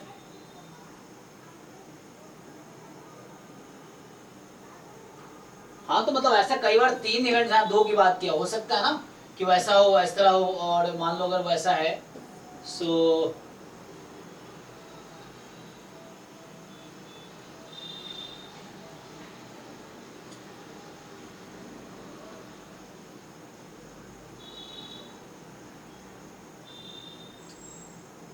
तो मैंने क्वेश्चन ये क्या, ये ऐसा कुछ क्वेश्चन में दिया थोड़ी कि हम ट्रू मान लेंगे, मतलब इससे कुछ कंक्लूजन नहीं मिल रहा ना हमें। होता कि अगर ऐसा है तो वैसा कुछ गिवन नहीं है कि वो मतलब मुझे मैंने यहाँ से स्टार्ट किया, अच्छा मैंने इसको, तो हमें अगर कुछ कॉन्ट्रडिक्शन मिलता है इसके अगेंस्ट, तो अगर एफ मान लो, चलो एफ की प्रोबेबिलिटी 0 है, एफ पे कोई कंडीशन नहीं दी, तुम कहना चाह रहे हो ना। हाँ अगर एफ की प्रोबेबिलिटी मान लो, एफ तुम्हारा एक एम्प्टी सेट है, ऐसा भी हो सकता है, यहाँ पे कोई कहीं लिखा तो है नहीं, तो अगर एम्प्टी सेट हुआ उस केस में प्रोबेबिलिटी ऑफ ई 1 हो जाएगी, है ना, और जो कि कॉन्ट्रडिक्शन आ जाएगा, है ना। तो अगर एफ क्योंकि एफ पे कंडीशन नहीं दिया ना, तो एफ में भी empty set, then E union F probability of E हो जाएगी जो 1 हो जाएगी, विच इज द कॉन्ट्रडिक्शन, इसीलिए ठीक है। तो ये ऑप्शन आउट हो जाएगा, इतना करने की जरूरत नहीं है, अब डायरेक्टली वो क्या आ जाएगा, सो दिस ऑप्शन रॉन्ग, ये भी ऐसे ही रॉन्ग ही रहेगा। तो ये सिर्फ यही ये सब सिंगल करेक्ट, पहले था एक ही ऑप्शन करेक्ट होते थे, 15 के बाद MSQ आया, पहले MSQ नहीं होता था। तो आपको अगर एग्जाम में अभी भी जो 1 to 20 रहते हैं, 1 to 30 एग्जाम में, वो सिंगल करेक्ट है, तो आपको एक ऑप्शन करेक्ट मिल गया, इट्स फाइन, बाकी को जरूरत नहीं चेक करने के, आप कॉन्फिडेंट हो तो। चलो 9th question, 1 coin is selected at random from 2 coins, the probability of tending head for the one is 1/3, for the other is 1/2।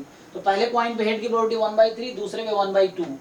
If the coin is tossed and the head shows up, so what is probability was fair coin, तो fair coin का मतलब second coin है ना, fair coin का मतलब कि इसमें half half probability हो। तो इट्स सिंपल है ना, ये किस मेथड से होगा, बेस थ्योरम है ना। 2 कॉइन में एक कॉइन उठा लें, अब कॉइन का रिजल्ट दे दिया तुम्हें कि हेड आया, तो दे दिया, तो पूछ रहा है कौन सा कॉइन था बताओ, तो मतलब प्रोबेबिलिटी क्या है कि ये सेकंड वाला कॉइन था, ये E2 मान लो, E1 मान लो, तो पूछ रहा है क्या प्रोबेबिलिटी है कि ये फेयर कॉइन था, इसकी प्रोबेबिलिटी बताओ। सो फेयर कॉइन की प्रोबेबिलिटी बतानी है तुम्हें, तो हो जाएगा, बेस थ्योरम से हो जाएगा। 10th कह रहा है आपसे कि let P denote the probability that the weather tomorrow will be the same as that of today। अच्छा, और if the weather is dry today, so that Pn the probability that it will be dry n day later satisfy this। एक तो ये recursive equation दे दिया है तुम्हें, तो चूंकि हमें हमारा जो अब एग्जाम है, चाहे गेट का हो या जैम का हो, पहले सब्जेक्टिव क्वेश्चंस आते थे 2015 से पहले, ये तब का ही है, ठीक है ना। तो अब हमारे पास सब्जेक्टिव तो आते नहीं, अब तो ऑब्जेक्टिव आते हैं। तो एनीवे हम प्रूफ तो नहीं करेंगे, इंट्यूटिवली देख सकते हैं। So P denote the probability that the weather है ना tomorrow will be same as the today. P probability है कि आज जो वेदर है कल भी वही होगी, है ना, सेम वेदर होगी, उसकी प्रोबेबिलिटी P है। तो डिफरेंट वेदर की प्रोबेबिलिटी मतलब 1 - P हो जाएगी, वही ना, ओके।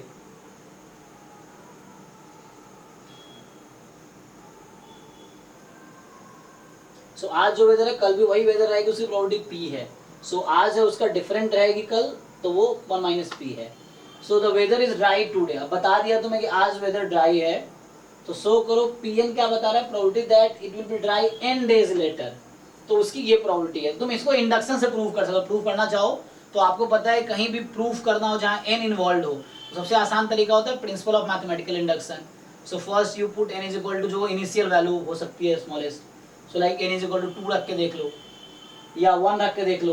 सो 1 रख के देख लो, शुरू हो जाएगा, k के लिए अज्यूम कर लो, फिर k+1 के लिए प्रूफ कर दो। तो प्रूफ टेक्निक होता है प्रिंसिपल ऑफ मैथमेटिकल इंडक्शन। तो यहाँ प्रूफ करने की जरूरत नहीं है, हम बस एक्सेप्ट कर लेते हैं। आगे क्या पूछ रहा है देख लेते हैं। हेंस और otherwise determine the value of P50। अब यहाँ से P50 निकालना है, तुम रिकर्सन यूज कर लो, आ जाएगी जी।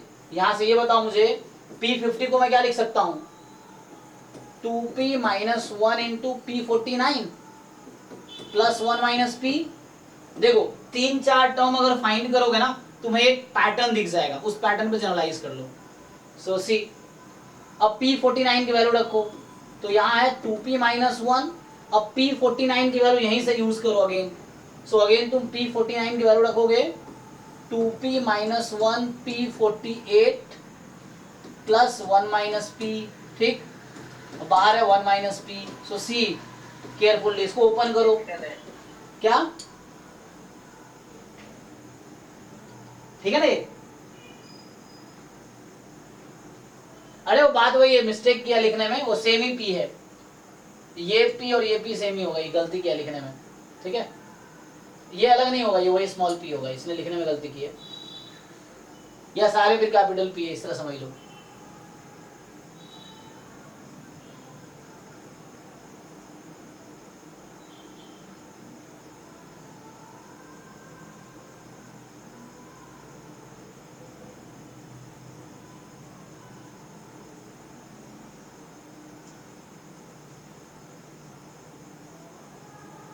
Okay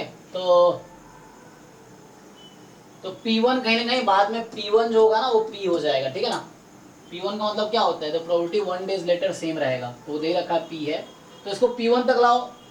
so 2p minus 1 whole square, इसने लिखने में गलती की है, 2p minus 1 whole square P48 plus कितना हो जाएगा 2p minus 1 into 1 minus P plus 1 minus P। यहाँ तक ऐसा है।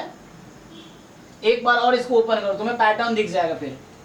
सो उस पैटर्न पे सीधा तुम वो ओपन कर सकते हो। क्या होगा, एक बार और ओपन करके देख लेते हैं। सो इसका नेक्स्ट टर्म क्या होगा, what will be the next term. So 2p minus 1 whole square, अब P48 की वैल्यू रखोगे तुम ना, तुम क्या करोगे P48 की वैल्यू रखोगे। So when you will put P48 तो क्या हो जाएगा 2p माइनस 1 P47। सो सी, सो मैं डायरेक्टली रख देता हूँ, डायरेक्टली रखूंगा तो ये हो जाएगा 2p माइनस 1 होल स्क्वायर से ये मल्टीप्लाई होगा। सो 2p minus 1 whole cube P47, फिर 2p माइनस 1 है ना, यहाँ होल स्क्वायर है, फिर नेक्स्ट टर्म मल्टीप्लाई होगी 2p minus 1 whole square 1 minus P आएगी। समझ ना क्या किया मैंने, पहले मैंने n को 50 रखा तो बना 2p minus 1 P49 plus 1 minus P।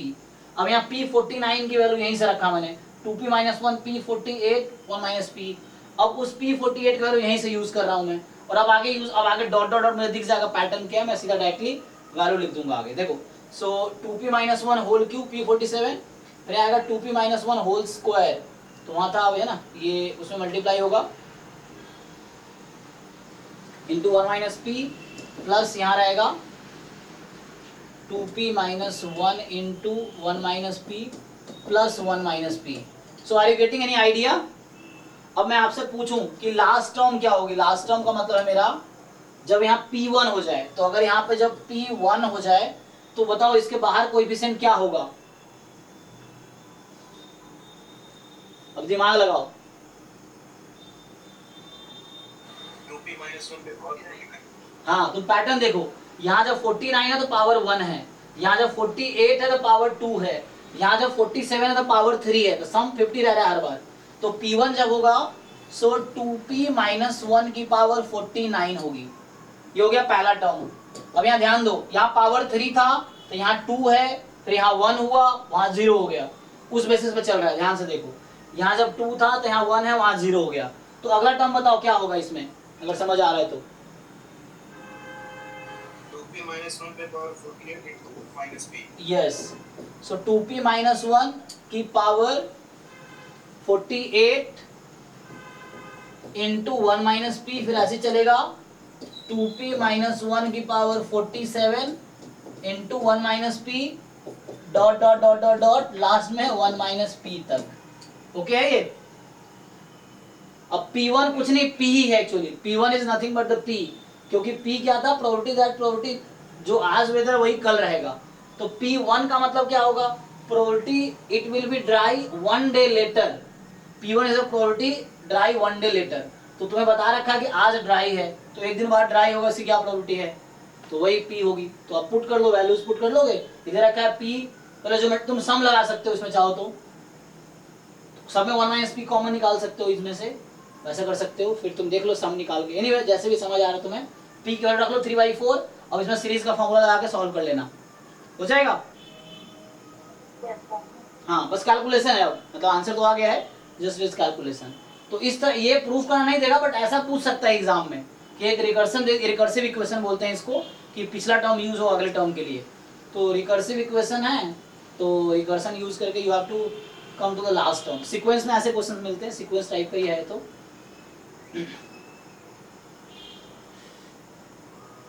चलिए, तो क्वेश्चन नंबर 11 ये कह रहा है कि for detecting a disease a test gives correct diagnosis with probability 0.99. It is known that 1% of population suffers from this disease. दे रखा है 1% population suffers for this disease, है ना। तो पूछ रहा है कि if the randomly selected individual from the population test positive, तो पॉजिटिव मतलब टेस्ट ने कहा कि उसको डिजीज है, तो then the probability that selected individual actually has disease। तो एक तो देखो दो चीज यहाँ पे है, एक कि मुझे सच में डिजीज है, और एक है कि टेस्ट बता रहा है मुझे डिजीज है, दोनों अलग अलग चीज हुआ, ठीक है ना। तो मुझे सच में डिजीज है, उसकी प्रोबेबिलिटी 1/4 है, 1/100 है। ये बता रखा है कि 1% लोगों को डिजीज है, तो किसी पर्टिकुलर पर्सन को डिजीज एक्चुअल में है ना, मतलब प्रोबेबिलिटी उसकी 1/100 है किसी पर्सन के होने की, ना होने की मतलब उस पॉपुलेशन में टोटल 1% लोगों को डिजीज है और 99% डिजीज नहीं है। अब वो टेस्ट गलत रिजल्ट भी देता है ना, टेस्ट करेक्ट रिजल्ट 99% में देता है, 1% केस में गलत रिजल्ट भी देता है। तो किसी पर्सन को सेलेक्ट किया और बताया कि उसको डिजीज है, टेस्ट ने बताया डिजीज है, बट जरूरी डिजीज होगा, हो भी सकता नहीं भी हो सकता है। तो वो तुम्हें बताना है कि एक्चुअली कि क्या प्रोबेबिलिटी है कि जो इंडिविजुअल है उसको सच में डिजीज है। तो कैसे होगा ये? बेस थ्योरम से सिंपल, तो है ना। तो तुम E1 E2 अज्यूम करो, यहाँ फिर से है कि तुम्हारे पास पॉपुलेशन में अब यहाँ दो पार्टीशन है, ये तो डिजीज है या नहीं है, तो ये E1 E2 हो गया। अब एक इंडिविजुअल सेलेक्ट किया रैंडम उन किसी एक में से, अब उसको डिजीज है, टेस्ट ने बताया डिजीज है, तो ये गिवन है कि डिजीज है। Test gives result that person is positive, a person has disease. So उसके बाद आपको फाइंड करना है, तो बेस थ्योरम लगाओ इसमें। इस तरह के क्वेश्चन फिर से कह रहा हूँ, क्लास 11 12 में बड़े पड़े इस तरह के क्वेश्चंस एनसीईआरटी में। एग्जाम्पल है सॉल्व क्लास 12 में। ये तो हमने देखो E1 E2 En be the n urns such that UK contains k white and k square black balls. K can be take value 1 to n. Consider that the random experiment of selecting an urn and drawing a ball out of its at random. Okay. So if the probability of selecting urn UK is proportional to k plus 1. अच्छा, तो probability of selecting urn u k is proportional to k plus 1, तुम्हें पता होगा ये। सो ये बोलना चाह रहा है प्रोबेबिलिटी ऑफ यूके जो है this is proportional to k plus 1, मतलब के प्लस 1 टाइम समथिंग। इक्वलिटी करोगे मान लो लैम्डा टाइम के प्लस 1, अब लैम्डा निकालना पड़ेगा तुम्हें। तो लैम्डा कैसे निकलेगा? टोटल प्रोबेबिलिटी 1 होती है, उससे निकल आएगा। So then find the probability. हाँ अच्छा, ट्राई किया, आंसर गलत आ रहा है। अच्छा चलो ट्राई करके देखते हैं। तो पहले तो बताओ यहाँ से लैम्डा की वैल्यू कितनी आएगी?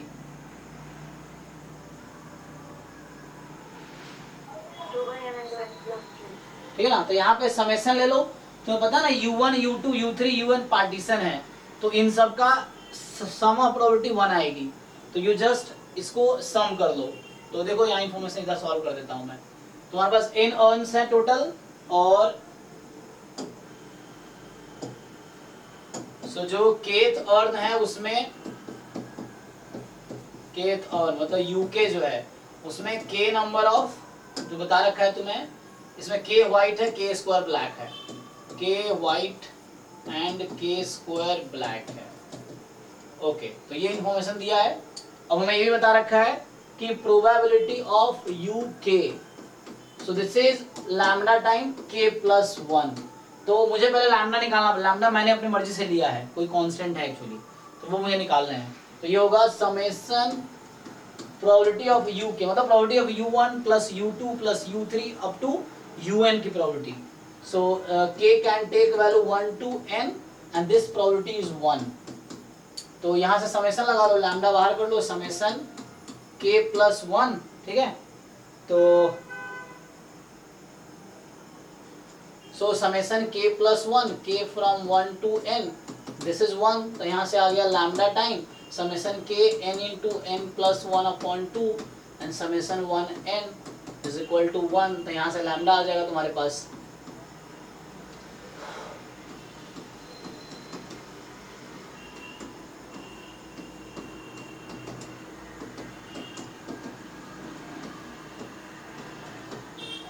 इस तरह से आ गया 2 upon n square plus 3n। तो ये लैम्डा आ गया। इसका मतलब ये हो गया कि प्रोबेबिलिटी ऑफ uk जो है, मतलब uk का u1 का मतलब you have total n number of urns, you will select one urn at random. तो probability of selecting kth urn probability ये है। सो क्या है, k प्लस 1 बाहर है और यहाँ पे 2 अपॉन में आगे इसको सिंप्लीफाई कर सकते हो n into n plus 3। Okay, तो ये आपके पास आ गया। अब ये तो चलो यूके मिल गया। अब आपसे पूछ रहा है कि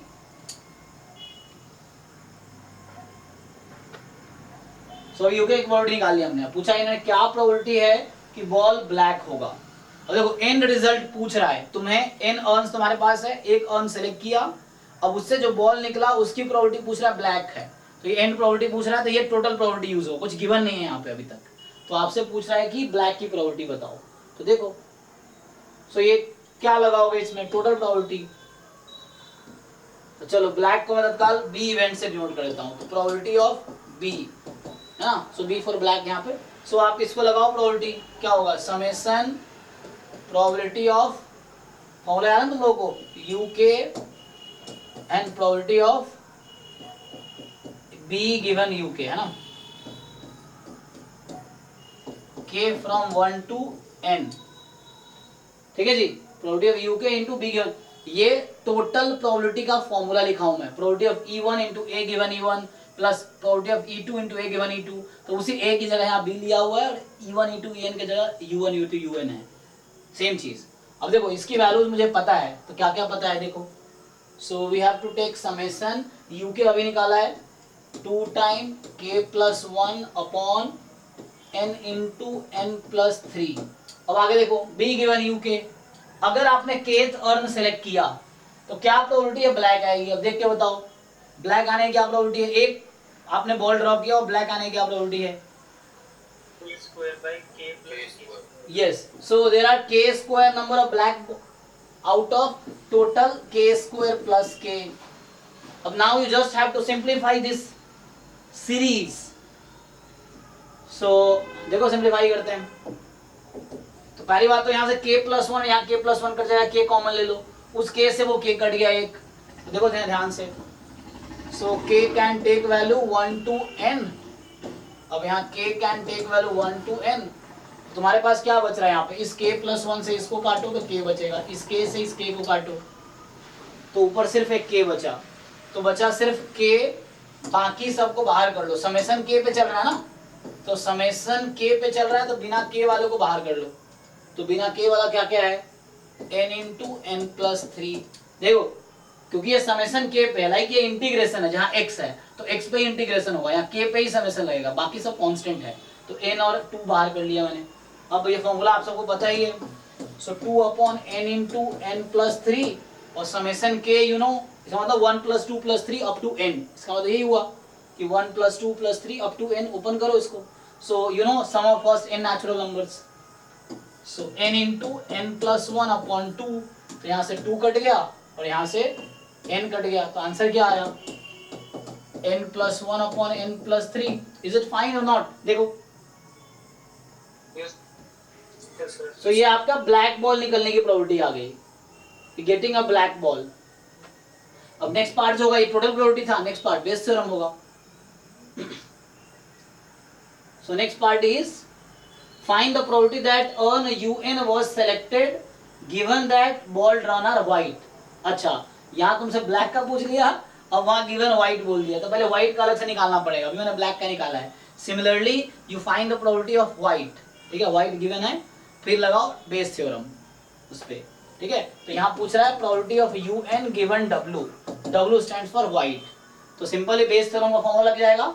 सो डिनोमिनेटर में प्रोबेबिलिटी ऑफ W आएगा, सो प्रोबेबिलिटी ऑफ व्हाइट वैसे ही आएगा जैसे प्रोबेबिलिटी ऑफ ब्लैक निकाला हमने, सिमिलर वे में आ जाएगा। ट्राई करके देखो। सर 1 माइनस ब्लैक का करते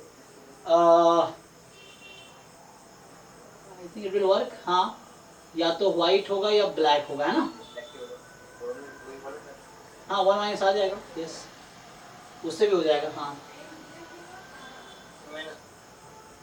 ठीक है ना, आ जाएगा यहाँ से। और न्यूमरेटर है probability of UN into probability of W given UN, है ना।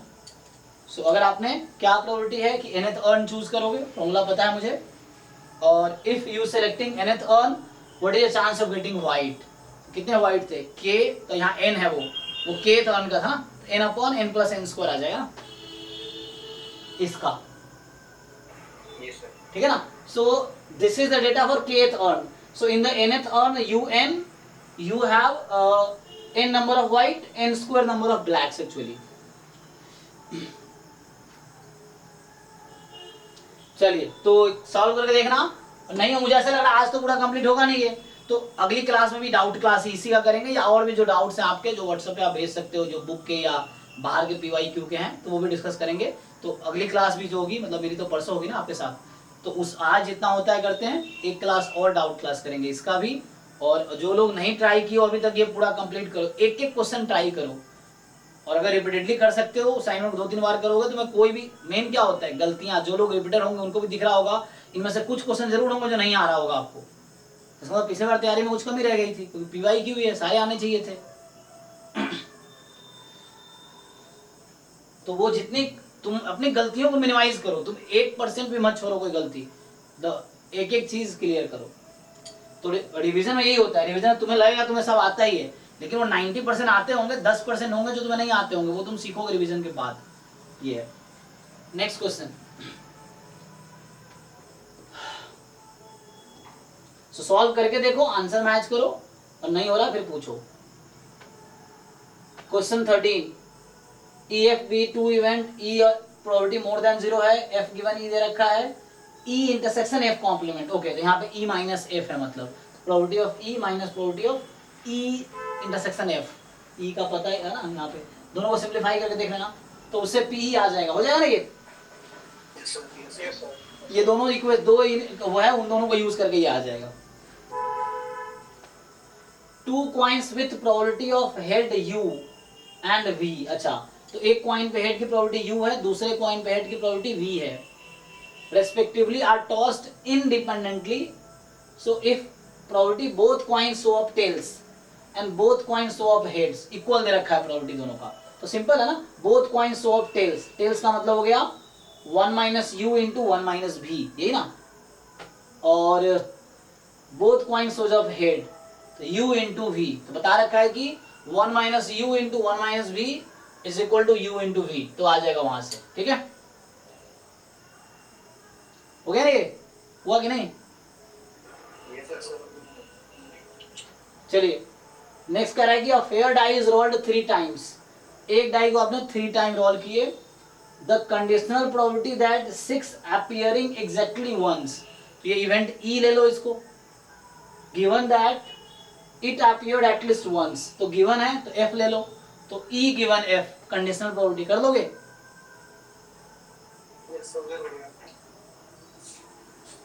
16, a student population of a university has 30% Asian, 40% American, 20% European, 10% African, ठीक है। It is known that 40% of all Asian students, 50% of all Americans, 60% of all European students, 20% of all African students are girls। तो पहले तो बताया कितने percent population है, फिर girls होने की क्या प्रोबेबिलिटी बताया, find the probability that a girl is chosen at random, अच्छा, a girl chosen at random from university is a Asian, तो देखो E1 E2 E3 E4 होगा, E1 होगा Asian, E2 American, E3 European, E4 African, 4 event हो गए, that is a partition. अब यहाँ पे गिवन है कि तुम्हें जो स्टूडेंट सेलेक्ट किया उसने ना वो गर्ल थी एक्चुअली, तो दे आर गिवन। तो टोटल पॉपुलेशन में गर्ल्स बॉयज कुछ भी हो सकते हैं, तो आपको यहाँ गिवन है कि जो सेलेक्ट हुई वो स्टूडेंट गर्ल है, तो क्या प्रोबेबिलिटी है कि वो एशियन थी। तो कौन सा मेथड लगेगा इसमें, कौन सा फॉर्मूला, बेस थ्योरम, ठीक है ना, बेस थ्योरम। तो probability of Asian given girl ये निकालना है एक्चुअली।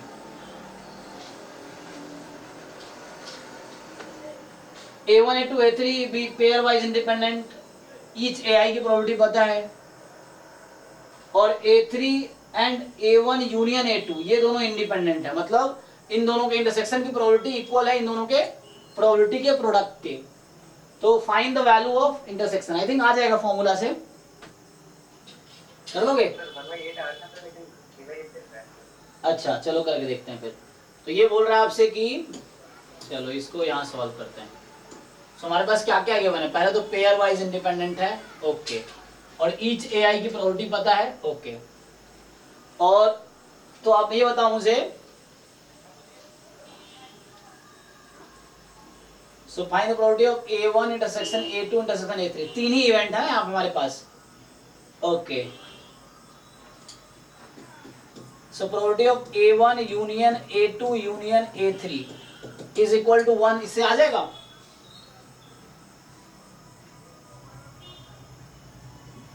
तो अलग क्यों आ रहा है, तो सॉल्व करो, आप बताओ प्रोबेबिलिटी ऑफ A1 कितना है,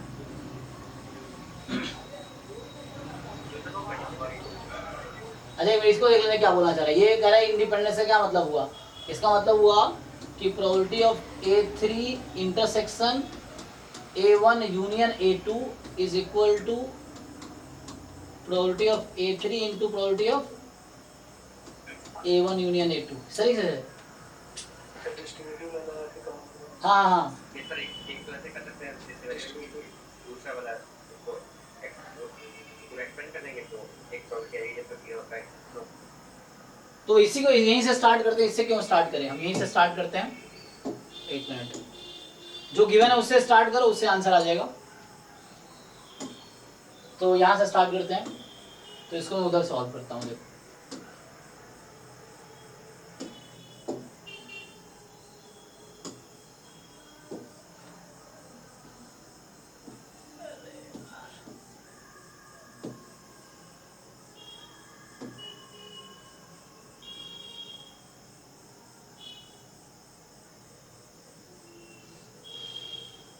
तो यहाँ से स्टार्ट हो, तो हमें पहले दे रखा है कि पेयर वाइज इंडिपेंडेंट यूज कर लेंगे उसको। चलो यहाँ पे देखो, probability of A3 intersection A1 union A2, this probability is equal to A3 intersection A1 union A3 intersection A2।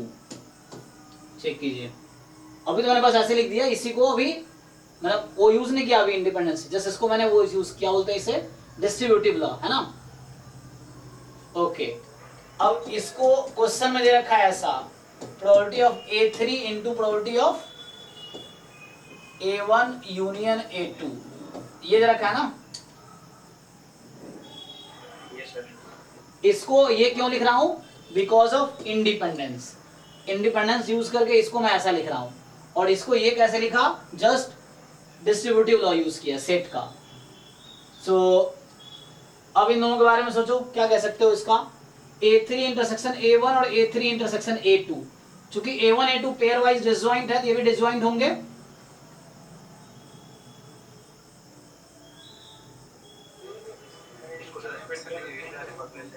तो ये क्या आ जाएगा, एक मिनट देख दो, A3 intersection A1 plus A3 intersection A2 minus क्या इसका इंटरसेक्शन लोगे, ये सर तीनों का इंटरसेक्शन आ जाएगा, A1 इंटरसेक्शन A2 इंटरसेक्शन। सो एक मिनट, तो यहाँ से मैं कह रहा था कि हमारे पास यूनियन है ना इसका, ओके।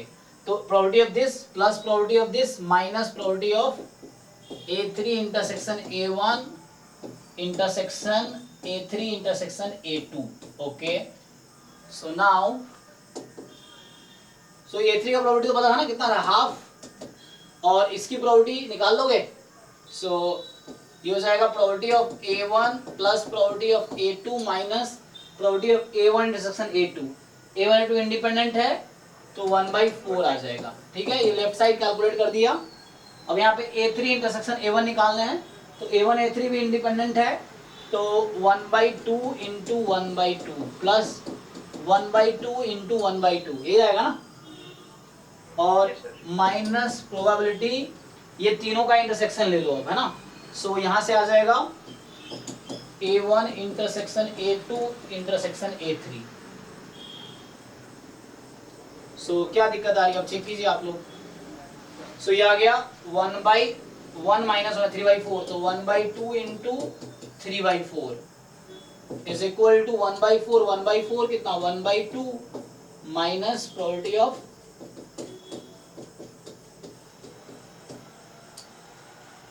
देखो जो इन्फॉर्मेशन गिवन था उसी से हमने काम किया, वो एक्स्ट्रा लेने की जरूरत नहीं थी। शुरू में सोच रहा था कुछ नहीं दिया हुआ है तो A1 union A2 union A3 को 1 लेते, लेकिन वो जरूरी नहीं है, क्योंकि जो इन्फॉर्मेशन गिवन है उसी से आगे बढ़ेंगे। तो अब यहाँ सिंप्लीफाई करके बताइए कितना आया। 1/8 आ रहा है सर। तो ये कितना है, ये 4/8 है, और में से माइनस किया 3/8, तो 1/8। तो वहाँ आंसर गलत दे रखा है क्या, बाकी लोगों का आंसर आया कि नहीं, देखो बताओ कितना है आप लोग का आंसर। 1/8। मतलब 1/8 ही सबका आया ना, ये मतलब है।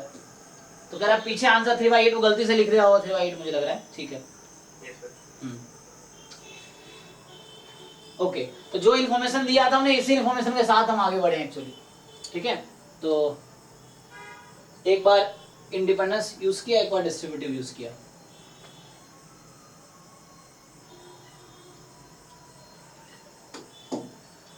चलिए,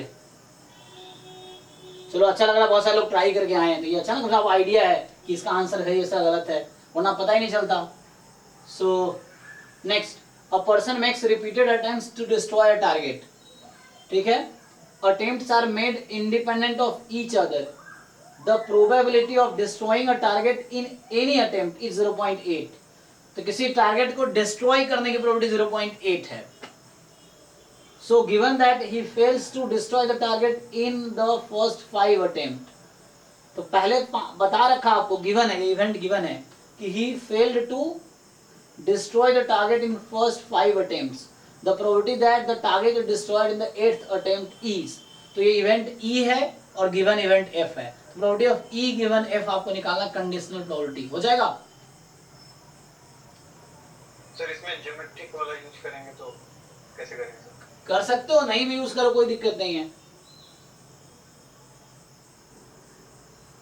प्रोबेबिलिटी E इंटरसेक्शन F, देखो इसका नाम E रखा मैंने, target is destroyed in 8th attempt, this event is E, और गिवन था ही fails to destroy the target in the first 5 attempt, इसका नाम F रखा मैंने, तो मुझे E गिवन F निकालने हैं। ठीक है, तो सॉरी मैं क्या लिख रहा हूँ, मुझे E गिवन F निकालना है ना, क्योंकि E गिवन F निकालना है, तो इसकी प्रोबेबिलिटी होगी E intersection F upon probability of F। अब E इंटरसेक्शन F का मतलब क्या हुआ कि he fails the destroy target in the first 5 attempt and intersection है ना, both should happen simultaneously and target destroyed in the 8th attempt, तो पहले 5 अटेम्प्ट में फेल हो गया वो, और 8वें अटेम्प्ट में डिस्ट्रॉय कर पा रहा है, इसका क्या मतलब है। मतलब स्टार्टिंग 7 में सर के लिए sir. So the probability that target is destroyed in the 8th attempt, तो इसका इंटरसेक्शन है क्या, मतलब वही हो गया कि पहले 7 अटेम्प्ट है ना, 8वें अटेम्प्ट में सक्सेसफुल हुआ वो, तो पहला 7 अटेम्प्ट इसका फेलियर है, तो ये हो गया तुम्हारे पास सिंपली 7 बार फेल हुआ ना, तो Q की पावर 7 और 8 टाइम में सक्सेस हो गया, तो दोनों आ गए इसमें कि पहले 5 बार फेलियर है वो है ऑलरेडी, और 8वें बार में सक्सेस मिला, तो पहले 7 बार में फेलियर, 8वें बार में सक्सेस। मुझे ये नहीं पता ज्योमेट्री क्या होता है अभी, है ना, क्योंकि हम आगे पढ़ेंगे हालांकि, लेकिन अभी जिन लोगों को नहीं पता सीधा ये सोचना है कि पहले 7 बार वो फेल हुआ, 8वें बार में सक्सेसफुल हुआ, ये हो गया आपका। तो यहाँ पे बाइनोमियल यूज नहीं कर सकते। बाइनोमियल यूज करना आपको, बाइनोमियल यूज कब करते हैं, क्वेश्चन ये है, बाइनोमियल यूज करते हैं जब आपके पास n ट्रायल्स है, उसमें r नंबर ऑफ सक्सेस आया, वो सक्सेस कहीं भी आ सकता है। तो यहाँ पे जो 8वें टाइम में सक्सेस मिला है, क्या वो 5वें टाइम में सक्सेस हो सकता है क्या? यहाँ सक्सेस फिक्स कर रखा है। जब सक्सेस लास्ट अटेम्प्ट पे फिक्स कर रखा हो तो ये ज्योमेट्रिक डिस्ट्रीब्यूशन होता है, जो कि हम आगे पढ़ेंगे। तो है ना, इसमें होता है कि number of trial required to get the first success, तो वो ज्योमेट्रिक होता है। इसी का जनरलाइज केस है नेगेटिव बाइनोमियल, कि the probability of number of trial required to get the rth success. हाँ, तो वो यहाँ पे तो ये बाइनोमियल इसलिए नहीं रहेगा क्योंकि ऐसा नहीं बोला कि 8 ट्रायल में से एक बार कहीं भी सक्सेस आ गया, ऐसा नहीं बोला। इसने बोला कि 8वें ट्रायल पे ही सक्सेस है, मतलब पहले फिक्स कर रखा है। उसमें क्या होता है, सक्सेस रैंडम होता है, नंबर ऑफ सक्सेस है ना, कहीं भी सक्सेस आ सकता है इन ट्रायल्स में से। यहाँ ऐसा नहीं है, यहाँ सक्सेस फिक्स कर रखा है इसने कि 8वें ट्रायल पे ही आएगा। फेलियर भी फिक्स कर रखा है, तो ये ज्योमेट्रिक होता है, जो कि हम बाद में पढ़ेंगे, अभी यूज नहीं कर रहे। डायरेक्टली पहले ट्रायल पे फेलियर Q, दूसरे पे फेलियर Q Q Q 7 बार, फिर P। अब F की प्रोबेबिलिटी निकालिए। F को जैसे लास्ट में फिक्स कर दे तो P आ जाएगा, और स्टार्टिंग के 7 में 7 से 0 into P की बार 0 P की बार तो वही आएगा। नहीं, हाँ स्टार्टिंग के 7 में वो ओके, पहले 7 ट्रायल में आप लगा सकते हैं, 8वां फिक्स्ड है, पहले 7 ट्रायल में बात बराबर है। हाँ वो कर सकते हैं, क्योंकि वो कहीं ना कहीं नेगेटिव बाइनोमियल में आप देखेंगे बाद में लास्ट छोड़ दो तो बाइनोमियल यूज होता है। ये सर वो से यस यस।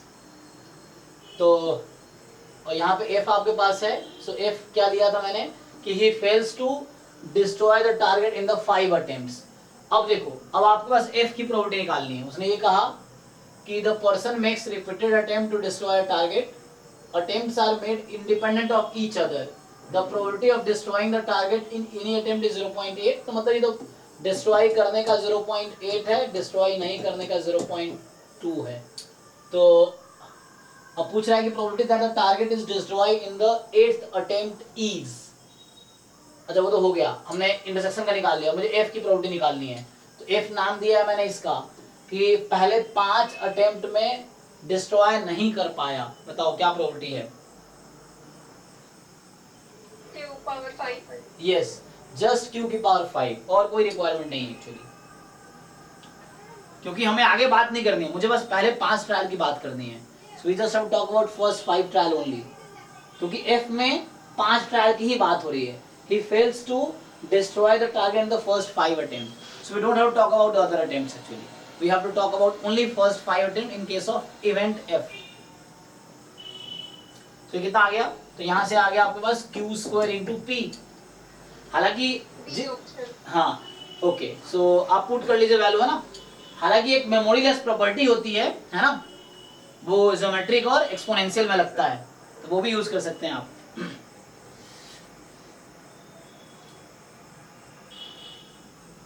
इसका वही हुआ ना कि पहले 5 में पता है फेल हो चुका है, तो भूल जाओ। अब सट्टे 7वें 8वें की बात करो तो 6 7 8। तो अगर मेमोरीलेस प्रॉपर्टी यूज करो डायरेक्टली आ जाएगा, वो आगे पढ़ेंगे फिर से हम मेमोरीलेस प्रॉपर्टी क्या है। तो मेमोरीलेस प्रॉपर्टी 2 ही डिस्ट्रीब्यूशन पे काम करता है, एक्सपोनेंशियल पे और ज्योमेट्रिक पे। Geometric in case of discrete and exponential in case of continuous. चलिए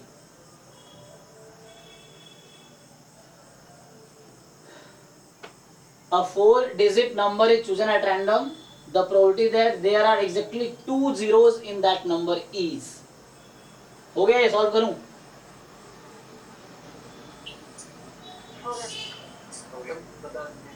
तो बता दें, चलो। तो ये कह रहा है कि आपने 4 डिजिट का नंबर चूज किया एट रैंडम, 4 डिजिट का नंबर एट रैंडम, ओके। तो पहली बात बताओ मुझे कि टोटल कितने हो सकते हैं number of element in sample space. अगर यहाँ पे तुमने 0 रख दिया मान लो, तो क्या ये 4 डिजिट के माने जाएंगे? यस और नो? नो, ठीक है ना। पहला डिजिट अगर 0 हो गया तो वो आउट हो जाएगा, नहीं काउंट किया जाएगा। तो इसीलिए यहाँ पे कितने पॉसिबल आउटकम है, इस प्लेस पे कितने पॉसिबल आउटकम है? सो 9 पॉसिबल है। यहाँ पे कितने पॉसिबल आउटकम्स हैं? 10, क्योंकि इसने कहा ना कुछ ऐसा, रिपीटेशन की बात तो की नहीं इन्होंने, तो हम रिपीट करेंगे, ऐसा कुछ किया नहीं इसने। So by multiplication rule of counting, total 4 digit number you can make is 9000, ठीक है। सो 4 डिजिट के टोटल नंबर जो आप बना पाओगे with repetition is 9000 only, okay. अब आपको देखना है, तो ये हो गया टोटल पॉसिबिलिटी। अब आपको फेवरेबल आउटकम काउंट करने हैं। So there are exactly 2 zeros, तो ये तो हो गया सैंपल स्पेस हो गया। अब देयर आर एग्जैक्टली 2 zeros, तो ये मेरा फेवरेबल आउटकम इसका काउंट करना है मुझे। तो इवेंट ई है, तो ई इवेंट हमारे पास की सिर्फ 2 बार 0 होने चाहिए, ठीक है जी, ओके। तो एग्जैक्टली 2 zeros होने चाहिए, तो कहीं तो उसमें वही बना सकते हो तुम, केसेस बनाए कर सकते हो, है ना। मान लो ऐसा किया, चलो मैं यहाँ 2 0 फिक्स कर दिया, तो कितने पॉसिबिलिटी मेरे पास है। अब इस तरह के कितने केसेस होंगे, 8000, तो यहाँ पे कितने पॉसिबिलिटी है मेरे पास, 9, और यहाँ पे कितनी पॉसिबिलिटी है, नहीं, हमने कहा एग्जैक्टली 2 0 चाहिए मुझे, तो 2 फिक्स कर दिया मैंने, तो 0 यहाँ भी नहीं आ सकता, यहाँ भी नहीं आ सकता। सो 9 इंटू 9, ये तो फिक्स हो चुका है। तो 81 आउटकम्स होंगे जो इस टाइप के होंगे। अगर तुम नंबर बनाओगे जिसके लास्ट 2 डिजिट 0 फिक्स कर दिया मैंने, तो वैसे 81 नंबर्स आएंगे, क्योंकि ये तो फिक्स हो चुका है, यहाँ पे कोई रैंडमनेस नहीं है। रैंडमनेस इन 2 प्लेस पे है ना। सो इस प्लेस में हमारे पास 9 आउटकम्स पॉसिबल है, इस पे 9 आउटकम पॉसिबल, 0 को छोड़ के, यहाँ भी 0 को छोड़ के। तो यू हैव टोटल 9 9 से 81 पॉसिबिलिटीज एक केस में।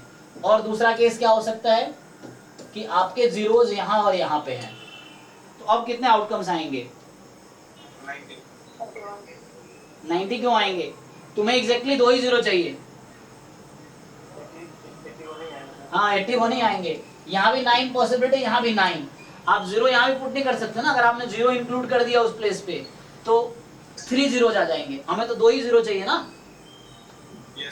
तो 81 यहाँ भी 9 इंटू 9, तो यहाँ भी 81 पॉसिबिलिटी है ना। यहाँ पे फिक्स हो गया पॉसिबिलिटी, एक ही पॉसिबिलिटी है, तो लिख सकते हो आप 9 इंटू 1 इंटू 1 इंटू 9, स्किप किया।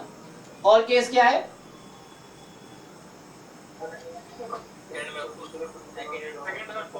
हाँ, तो एक पॉसिबिलिटी और होगी आई थिंक कि यहाँ पे और यहाँ पे 0 0 हो जाए। तो इस तरह के केसेस भी कितने होंगे, यहाँ भी 81, मतलब 9 पॉसिबिलिटी, यहाँ पे 9 पॉसिबिलिटी, टोटल 81 आउटकम इस टाइप के। तो लास्ट 2 पोजीशन पे 0, 81 आउटकम्स होंगे। सेकंड थर्ड पोजीशन पे 0, इस तरह से आपके पास 81 आउटकम्स हैं। सेकंड फोर्थ पोजीशन पे 0, 81 आउटकम्स हैं। तो टोटल जो फेवरेबल आउटकम ई के साथ आया वो 81 इंटू 3 है। ये टोटल फेवरेबल आउटकम है out of total elements in the sample space.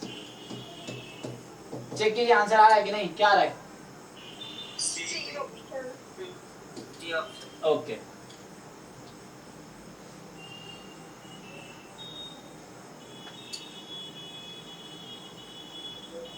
अलग-अलग कंडीशन सोचने से बेटर हम 3 कॉम्बिनेशन में मल्टीप्लाई कर सकते हैं। अच्छा, ग्रेटर देन क्या करके, हाँ 3 0 को फेस करने के लिए 3 पोजीशन है, तो 3 पॉसिबिलिटी बनेगी, तो हमें डिफरेंट पोजीशंस में सोचने नहीं पड़ेगा। ओके, वैसे भी कर सकते हो, हाँ बात वही है। 2 फिक्स कर दिया, 3C 0 इंटू, हाँ यस, तो वही कह रहा हूँ, अपना अपना जो आपके सोचने के तरीका है वो डेवलप कैसे होगा, क्वेश्चन ये है। जब आप डिफरेंट, मैं जो कर रहा हूँ वो देख रहे हो आप, कुछ बुक्स में देखोगे आप, फिर आप अनसॉल्व्ड क्वेश्चन खुद से करोगे, और वो क्वेश्चन अगर आप कर पा रहे हो मतलब आपका एक अपना मेथड डेवलप हुआ है। वरना होता कि अक्सर आप फेस करते होंगे, कुछ नया क्वेश्चन देखते हो और आपके दिमाग में कोई आइडिया ही नहीं आता कि होगा कैसे, आपको लगता है आपसे नहीं होगा, फिर आप छोड़ देते हो। लेकिन जब लगता है नहीं होगा फिर भी आप 2-4 मिनट टाइम दो उसको सोचने में, घर पे, एग्जाम में नहीं है तो छोड़ो उसको, लेकिन घर पे बैठ के उसको सोचो, डिफरेंट वे अप्रोच करो। जब आप 8-10 तरीके ट्राई करोगे कोई एक काम कर जाएगा, तो आपको ये समझ आ जाएगा अच्छा इस क्वेश्चन में ऐसे करना था। उस तरह से कॉन्सेप्ट बिल्ड होंगे आपके। अचानक नहीं होगा कि पूरे साल हमने पढ़ा दिया आपको या पूरे साल आपने बुक्स देख लिया सॉल्यूशन, तो उससे आपका दिमाग डेवलप नहीं हुआ। एक्चुअली डेवलप तब होगा आपके एग्जाम में क्वेश्चन देख के आइडिया कब आएगा, जब घर पे आप उस तरह से माहौल बना के आप सॉल्व कर रहे हो। घर पे कोई अनसॉल्व क्वेश्चन देख के आपको आइडिया आ रहा है, तभी एग्जाम में भी आइडिया आएगा। तो उस तरह क्वेश्चन घर पे सॉल्व करना जरूरी है। इसलिए कहता हूँ ट्राई करके आओ। और जो लोग ट्राई करके आए होंगे बहुत कुछ सीखने को मिल रहा होगा। जो नहीं करके आए उनको कोई ऐसा नहीं, बस सोल्यूशन उनको देख रहे हैं अच्छा ऐसे ऐसे हो रहा है, लेकिन बहुत कुछ सीखने को नहीं मिलेगा।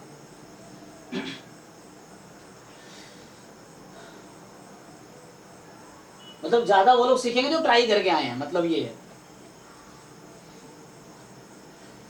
ओके नेक्स्ट है, ये हो गया ना, हाँ E F we two event, E की प्रोबेबिलिटी पता है, एफ की पता है, ई माइनस एफ की पता है, तो ये आ जाएगी F given E union F complement, formula लगा लो जस्ट, हो जाएगा 10% ऑफ, ठीक है ये, अच्छा टाइम भी हो गया ना, 8 to 9 दूसरी क्लास थी मेरी। चलो तो अभी हमने आज 20 क्वेश्चन ही कर पाए है ना, तो अभी 21 से लेके 59 है क्वेश्चन है, 54 या 59 जितने भी है, तो ये नेक्स्ट क्लास में एक क्लास और इस पे देते हैं।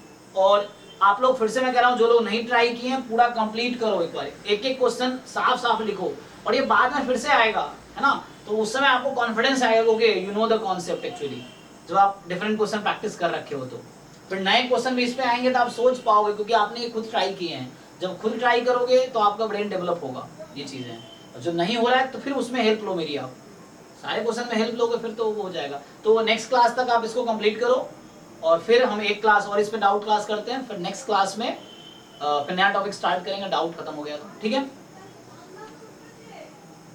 तो जिन लोगों का डाउट रह गया, जैसे महेश डाउट पूछ रहे थे, आप नेक्स्ट क्लास में दोबारा पूछना, ठीक है, जो आप कह रहे थे कि व्हाट्सएप भेजा है, तो नेक्स्ट क्लास में दोबारा पूछना आप, ठीक है ना। चलिए ठीक है आज के लिए, हाँ थैंक यू, गुड नाइट।